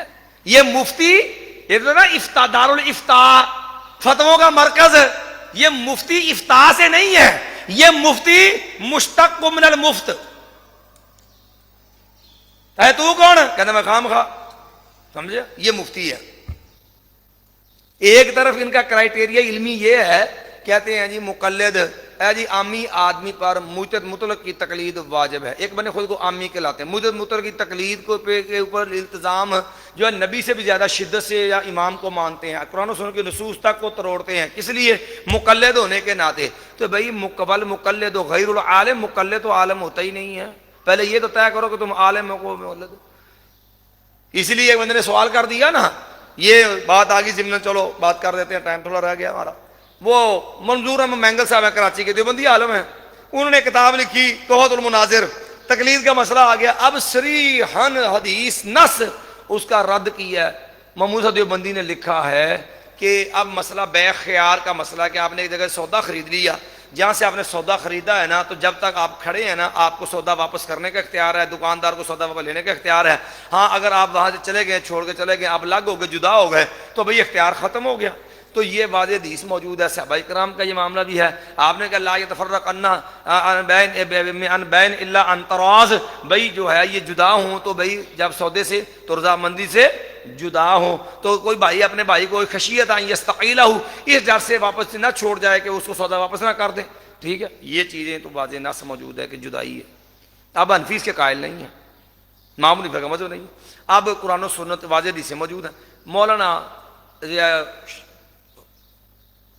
کیا شیخ الہند جو تھے محمود حسین دیوبندی، انہوں نے لکھا، کہتے ہیں ہمارے استاد شاہ ولی اللہ رحمۃ اللہ علیہ نے وجہ ورجحہ مولانا شاہ ولی اللہ مدہ ذلہ، شاہ ولی اللہ رحمۃ اللہ علیہ نے جو ہے امام شافعی کے مذہب کو ترجیح دی ہے۔ ورجحہ مولانا شاہ ولی اللہ رحمۃ اللہ مذہب الشافعی من جہت الاحادیث والنصوص، احادیث اور نصوص کے لحاظ سے ترجیح کس کو دی ہے؟ امام شافعی کے مذہب کو۔ کہتے ہیں اور یہ محمود حسین دیوبندی کا شاگرد ہے نظام الدین کرانوی، جس نے یہ والی جو ہے تقریر علمی مرتب کی ہے، تو وہ لکھتا کہتا ہے حقدہ قال شیخنا مدہ ذلہ، اس طرح ہمارے شیخ محمود حسین دیوبندی نے بھی یہی بات کہی ہے کہ الحق والانصاف ان ترجیح للشافعی ہے، کہ حق اور انصاف کی بات ہے کہ راجع بات امام شافعی کی، اب نحن مقلدون، ہم مقلد ہیں، یجب علینا تقلید امامنا ابی حنیفہ، ہم پہ امام حنیفہ کی تقلید کیا ہے؟ حدیث ہے، احادیث و نصوص کی روح پہ امام شافعی کا مذہب راجع ہے، لیکن نص کے مقابلے میں احادیث کے مقابلے شاہ محمود دیوبندی بھی کہتا ہے ٹھیک ہے وہ حدیثیں ہیں، لیکن چونکہ ہم مقلد، ہم ان کو نہیں مانیں گے، ان نصوص کو نہیں مانتے، ہم حدیثوں کو نہیں مانتے، ہمارے نزدیک ہمارے امام حنیفہ کا مذہب جو ہے ہم اسی کی پیروی کریں گے، وہی ہمارے لیے ماننا لازم ہے۔ کس قدر ظلم ہے۔ اب یہاں جو بات سمجھنے والی وہ بڑی شاندار ہے، کہتے ہیں مقلد مفتی بنے نے، جتوں گل چلی ساری، کہنے لگے کہ تقلید کیا ہوتی ہے، کہتا ہے مقلدین سے مناظرے کے دلائل لکھا رہا ہے نا کہ اہل حدیث یہ اعتراض کرتے ہیں، یہ اعتراض کرتے ہیں، کہتے ہیں اہل حدیث اعتراض کرتے ہیں کہ تم قرآن حدیث کو چھوڑ کر کے امام کو جو ہے اگر ایک مسئلے میں قرآن حدیث کی آ جائے اور ایک طرح ساتھ امام کا قول آ جائے، تم قرآن حدیث چھوڑ دیتے امام کے قول کو لے لیتے ہو، یہ تو قرآن حدیث کا مشرق کی شان کم کر کے امام کی شان بڑھانا ہے، یہ اعتراض ہے اس نے اہل حدیث کی طرف سے کوڈ کیا مولوی منظور مینگل نے۔ آگے جواب کیا لکھتا ہے، کہتا جی دراصل یہ قاعدہ عامی آدمی کے لیے ہے، یہ قاعدہ کس کے لیے ہے؟ عامی آدمی کے لیے، اور تقلید کس پہ لازم ہے؟ عامی پہ۔ آپ سننا، کہنے لگا یہ قاعدہ کس کے لیے ہے؟ عامی۔ ایک بات تو طے ہو گئی نا کہ یہ قاعدہ تو فقہ حنفی میں ہے، حنفی کتابوں میں یہ قاعدہ موجود ہے، ٹھیک ہے جی۔ اب اس کے بعد ایک قاعدے کا طرح کہنے لگا یہ تو ایسے ہی ہے، لا تک استاد پڑھ لیا تو اسکارا چھوڑ دیا، پہلے تو انہیں انکار کی کوشش کی، بعد مان گیا کہ نہیں قاعدہ عوام کے لیے ہے، عامی آدمی کے لیے، تو کہنے لگا پھر ایک آگے اعتراض اور قائم کرتا ہے، کہنے لگا اب اہل حدیث پھر ایک اور اعتراض کر دیتے ہیں، کہنے لگا وہ اعتراض کیا کرتے ہیں؟ وہ اعتراض یہ کرتے ہیں کہ اچھا آپ یہ بتائیں کہ اگر آپ کہتے ہیں یہ قاعدہ عامی کے لیے ہے کہ ایک طرف قرآن حدیث آ جائے، ایک طرف امام کا قول ہو جائے، قرآن حدیث چھوڑ دیں گے، امام کا قول نہیں چھوڑنا، آپ کے بقول یہ ظالمانہ روش عوام کی ہے، عوام کے لیے یہ ایک روش رکھی ہے ہم نے، تو انہوں نے کہا آپ کو تو شیخ الہند نے بھی یہ بات کہی الحق والانصاف ان ترجیح للشافعی فی هذه المسألہ ونحن مقلدون یجب علینا تقلید امامنا ابی حنیفہ، تو پھر کیا خیال ہے شیخ الہند کے کھاتے پاؤنا جی؟ شیخ الہند پورے ہند دا استاد اس کہنے انہوں دالم دیو بندہ اس شیخ الحدیث اتریا وہ کہڑے کھاتے چے؟ تو مولوی منظور مینگل صاحب بڑی معصومیت سے جو ہے وہاں پر ایک جواب دیتے ہیں، فرماتے ہیں کہ دراصل بات یہ ہے کہ شیخ الہند بھی خود کو عامی سمجھتے تھے، شیخ الہند بھی خود کو جی، تو شیخ الہند ورگے وہ بھی عامی نے، تو اللہ دے بندیو پھر عام مولوی تے عام مدرسے دا جڑا استاد ہے وہ ساری دیہڑی جڑا یہ کنز دکایا، کنز شرح بکایا، قدوری ہدایا اور اس قسم کی موش گافیوں پہ مبنی جو ہے فقہ پڑھانے والا اور حدیثوں کی بیجا باطل طویلیں کرنے والا، وہ کس کھاتے میں جائے گا ظالم؟ اس ظالم کو کس کھاتے میں ڈالنا آپ نے؟ پھر اس کی کیا اوقات ہے؟ تو مفتی تو مترادف ہے کس کا؟ مجتہد کا، تو یہ تے حالات اکثر دے ہوندے اٹھیا جاندے نہیں پھڑے منہ گوڈیاں دا، علمی اعتبار سے یتیم ہوتے ہیں لیول مفتی، تو اس لیے اس لفظ کی توہین نہیں کرنی چاہیے۔ یہ تے لکھیا ہوندا ہے جامع المعقول والمنقول شیخ الحدیث والتفسیر سلطۃ العلماء فلانا فلاں حضرت علامہ فلاں حنفی، دور پھڑے میں سارا کچھ کر کے پھر آ جا کے وہی جنہ جی ہو انا للہ و انا الیہ راجعون۔ تو اس لیے یہ لفظ جس منصب کا اہل ہے اس کو وہیں پہ رکھنا چاہیے۔ یہ ہمارے یہاں بھی لوگ ہمیں بھی لکھ دیتے ہیں، ساتھ قطر صاحب کہتے ہیں کہ یہ مجتہد کا مقام ہے، ہم اس کے کا اہل نہیں ہے، اس لیے لوگوں کا غلوب ہے. میں اکثر ہمارے یہاں میں تو جلسوں میں بھی جاؤں تو میں لوگوں کو روز اس وقت یہ خام کا جو القابات معاملات ہیں یہ بندے کو برباد کرنے کے مترادف ہوتے ہیں. بھئی ہم تو ایک طالب علم ہے، سیدھی صاف بات ہے، ٹھیک ہے، ہم مفتی نہیں ہیں. ہاں عوام میں صرف فتوے کی حد تک ہم فتویٰ لے کے دے دیتے ہیں، فتویٰ لکھتے ہیں، اللہ کا شکر ہے بصیرت سے لکھتے ہیں، لیکن بات صرف اتنی ہے کہ عوام میں پھر یہ صرف مشہور ہوتا فتویٰ جو مفتی ہوگا کوئی فتویٰ لینا ہے وہ اس کی حد تک تو ہم نے مور رکھی ہوئی ہے افتاء والی، لیکن ہم اپنے آپ کو مجتہد کے درجے پہ قطعا نہیں سمجھتے ہیں جس انداز سے یہ کہا جاتا ہے. معاملہ یہ ایک بڑی ذمہ داری کا معاملہ ہے. دین کی تعبیر کے معاملات ہیں، دین کے معاملات ہیں، یہاں پر لوگوں کی رہنمائی کا معاملہ ہوتا ہے. جو اس کا حل ہے اسی کو یہ منصب دینا چاہیے، ہر ایک کو یہ منصب نہیں دینا چاہیے. چلیے بہرحال بات دور نکل گئی. تو یہ ہم نے کہا کہ یہ دو آیتیں ہیں. اب جتنی بھی آیتیں ہیں آپ ساری پڑھ لیں، کہیں پر بھی امامت کا ذکر دکھا دے سیاق و سباق میں، خطابت کا ذکر دکھا دے، پوری سی آیتوں کے سیاق و سباق کے اندر جمعہ پڑھانے کا ذکر دکھا دے، دکھائیں کہاں پر؟ کہیں پر بھی نہیں ہے. تو یہ قرآن کی تفسیر بھی رائے بلکہ ظالمانہ تفسیر ہے، جھوٹی تفسیر اپنے کر دی. اے جی یہ قرآن دی ہے والا تشتروا بآیات ثمنا قلیلا، یہ نماز پڑھا کے لیندے تشتروا بآیات ثمنا قلیلا، جمعہ پڑھا کے اشتروا بآیات. اور ظالموں قرآن میں یہ کہاں ہے؟ سیاق و سباق پڑھ کے دیکھ لو. رسول اللہ جو تفسیر لے کے آؤ، صحابہ کی تفسیر رہا کہ اس سے مراد جو ہے وہ امامت، خطابت، یہ دینی امور معاملات ہیں. کہیں بھی نہیں ہے یہ معاملات. تو خام کا یہ تحکم کر کے جو ہے ان کو فٹ کرنا یہ ظلم عظیم ہے. اور یہاں پر یہ مسئلہ آیا کدھر سے کہ دینی امور پہ جو ہے پیسے لینے حرام ہے؟ یاد رکھو یہ مسئلہ آیا فقہ حنفی سے. یہ امام ابو حنیفہ کے نزدیک دینی امور پہ اجرت لینا حرام ہے. اصل میں کعب عثمانی بھی مقلد تھا، وہ ماتریدی بندی تھا، تو امام ابو حنیفہ کا یہ مذہب ہے، اس نے اس میں شدت اختیار کر لی. اس لیے الہدایہ کتاب الاجارہ باب الاجارۃ الفاسدہ، الہدایہ کتاب الاجارہ اجارہ فاسدہ کے اندر باقاعدہ یہ لکھا ہوا ہے کہ ان امور پہ اجرت لینا جو ہے وہ فاسد ہے، ممنوع ہے. اس لیے مولانا اشرف علی تھانوی دیوبندی نے تقریر ترمذی پڑھاتے ہوئے جو بچوں کو نوٹس لکھوائے ہیں اس کے اندر انہوں نے لکھا ہے کہ اس دور کے اندر جتنے بھی لوگ حنفی جو نوکری تعلیم کی کرتے ہیں، جو نوکری تعلیم کی کرتے ہیں، امام صاحب کے نزدیک، امام صاحب کے مذہب کے مطابق سب حرام خور ہیں. جننے بھی حنفی، لیکن مسئلہ پھر وہی آ گیا نا کہ امام صاحب کی تقلید فرض ہے، پر کب تک؟ بھائی تب تک جب تک اپنے پیٹ سے جو ہے وہ نہ ٹکرائے، مفاد سے نہ ٹکرائے. بالکل اس جو ہے وہ بازیگر کی طرح، اس ڈگڈگی جانے کی طرح جنہیں بیچارے نے بچے نو ڈگڈو سے کھڑا کیا، کہتا پتر تون پٹھی کر کے آخر دے نال تو تیکھا چکنا ہے. انہوں نے کہا استاد جی بڑا مشکل ہے، بڑا اوکھا ہے. انہوں نے کہا بچے جمہور پیٹ ہی خاطر جوم جا، کہتا جوم گیا. وہ سارا کلا بازی لا جاتا. یہاں بھی یہی مصیبت بیماری ان کی یہی ہے کہ سارے قرآن دے خلاف اب امام ابو حنیفہ، رسول اللہ دے خلاف امام ابو حنیفہ، صحابہ دے خلاف امام ابو حنیفہ. قرآن چھوڑ دیں گے، نبی چھوڑ دیں گے، صحابہ چھوڑ دیں گے. کس لیے؟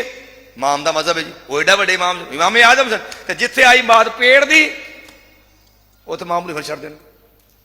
بچے جمہور پیڑ خاطر جوم جا کہتا جوم گیا. مثال لے لو اسی کی کہ یہ امام ابو حنیفہ اب آیا نا مسجد کی تنخواہ تے مولوی شیخ الحدیث مدرسے دا وظیفہ تے فقہ پڑھاؤں دا وظیفہ. ہن تھانوی صاحب بھی لیتے پے نے. ایک کمائی تعلیم دی کرنے والے سارے گھٹو گھٹ بھی کی نے حرام خور. تے جڑے اس مولوی حنفی نو جمعہ تبا مٹھ لفدی وہ بھی کی ہے حرام.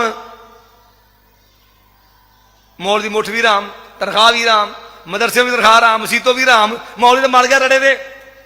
ہوں حنفی دے ابو حنیفہ تے مندا ہے. ہوں قرآن دی ایت، قرآن چ 2 سال مترزات، ماں ابو حنیفہ 2.5 سال قرآن چھڑتا، ماں ابو حنیفہ نہیں چھڑیا. بے خیار دا مسئلہ حدیث رسول چھڑ دیا، ابو حنیفہ نہیں چھڑیا.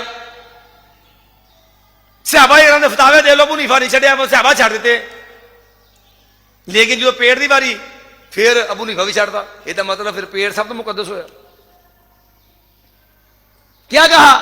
او جی متاخرین فقہاء نے یہ فیصلہ کیا ہے کہ دینی امور پہ جو ہے وہ اجرت لینی جائز ہے، انہوں نے رخصت دے دی ہے. ابو حنیفہ دی چھٹی. بڑی گل ہے. انا للہ و انا الیہ راجعون. یہ ہے اوقات اور حقیقت اس تقلید کی کہ جہاں پیڑ پہ زد پڑی، جہاں مفادات پہ زد پڑی. میں لال رسول درس دیا نا تو وہاں میں نے ایک اور مثال دی تھی ان کو، وہاں پر جو ہے مفاد پرستی کی ان کی معاملہ، عقیقے کا گوشت کھڑکاتے ہیں جو معاملہ. تو بہرحال ایک بہت ساری مثالیں اس کی موجود ہیں. تو بہرحال بات دور نکل جائے. تو اس لیے یہ ان کا مسئلہ وہ ہے. باقی دلائل قرآن مجید کے اندر واضح موجود ہے. نبی علیہ السلام کو تحفے تحائف ملتے تھے. کبھی ان سے کسی گفتگو تو پہلے طے کر لو بھی تمہیں اختلاف پیسے لے جو تنخواہ سے ہے کہ وزیر تحفے سے ہے, اور تحفے تو رسول اللہ کو ملتے رہے ہیں.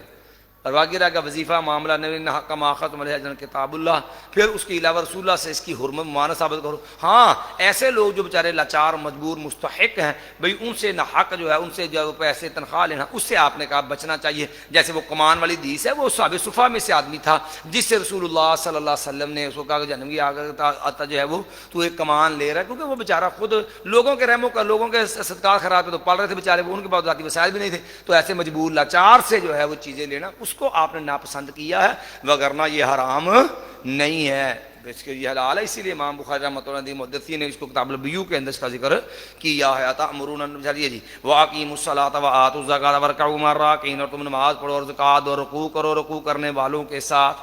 وہ نماز باجماعت جو اس کا التزام اہتمام کرنا ہے. یہاں دو باتیں اور رہ گئیں. صبح یہ دو آیتیں پڑھنے کے بعد پھر انشاءاللہ اس سے آگے ہم انشاءاللہ کتاب الترجمہ طلاق کے مسائل کی طرف آگے بڑھیں گے. یہ دو آیتیں پہلے پڑھیں گے, ایک دو پاؤ پورا ہو جائے گا, اور یہ دو مسئلے یہ بڑے اہم ہیں, تو پھر انشاءاللہ اس سے آگے چلیں گے.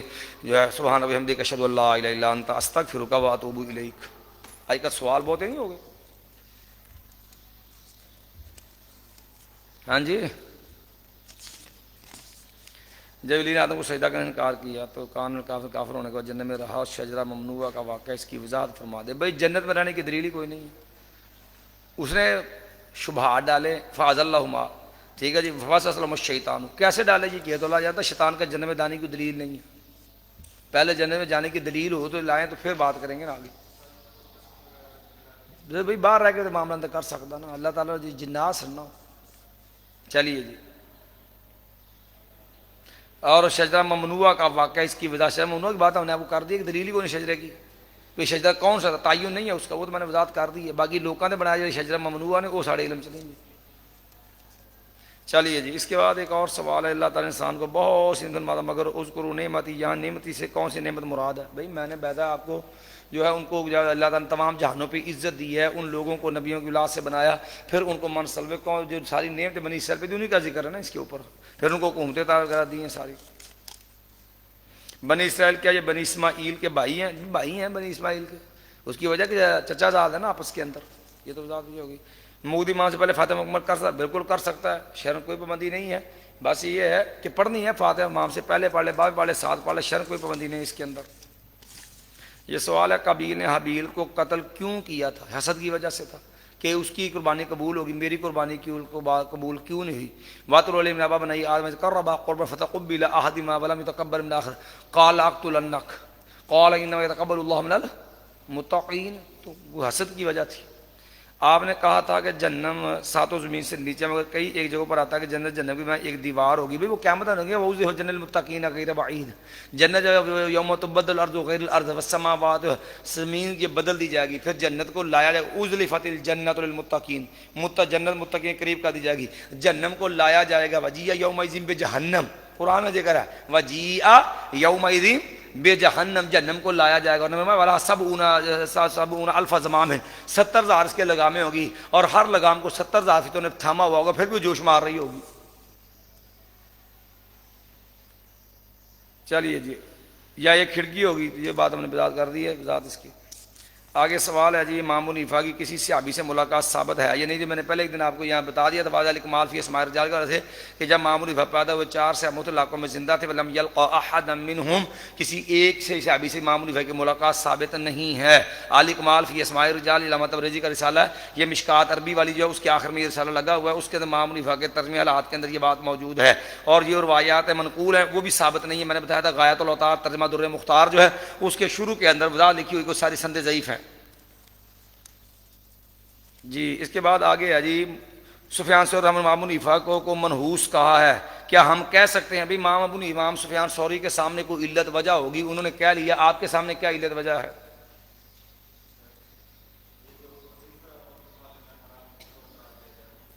کیا یہ کتاب کا نام ہے المسک الزکی, یعنی تقریر ترمذی.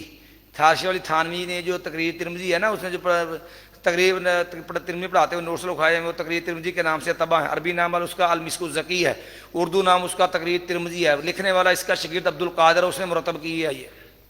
ٹھیک ہے جو علماء کرام. جی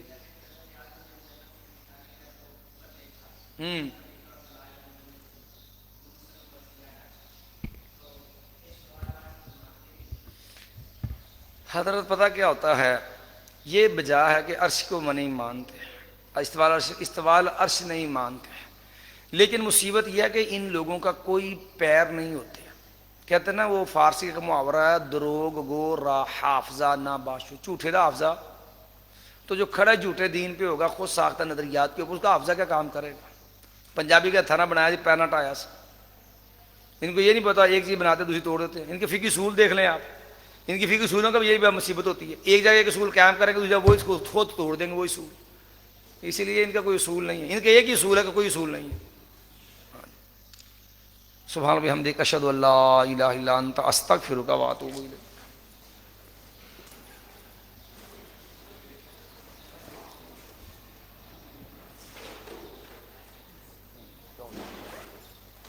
سبحان بحمدک.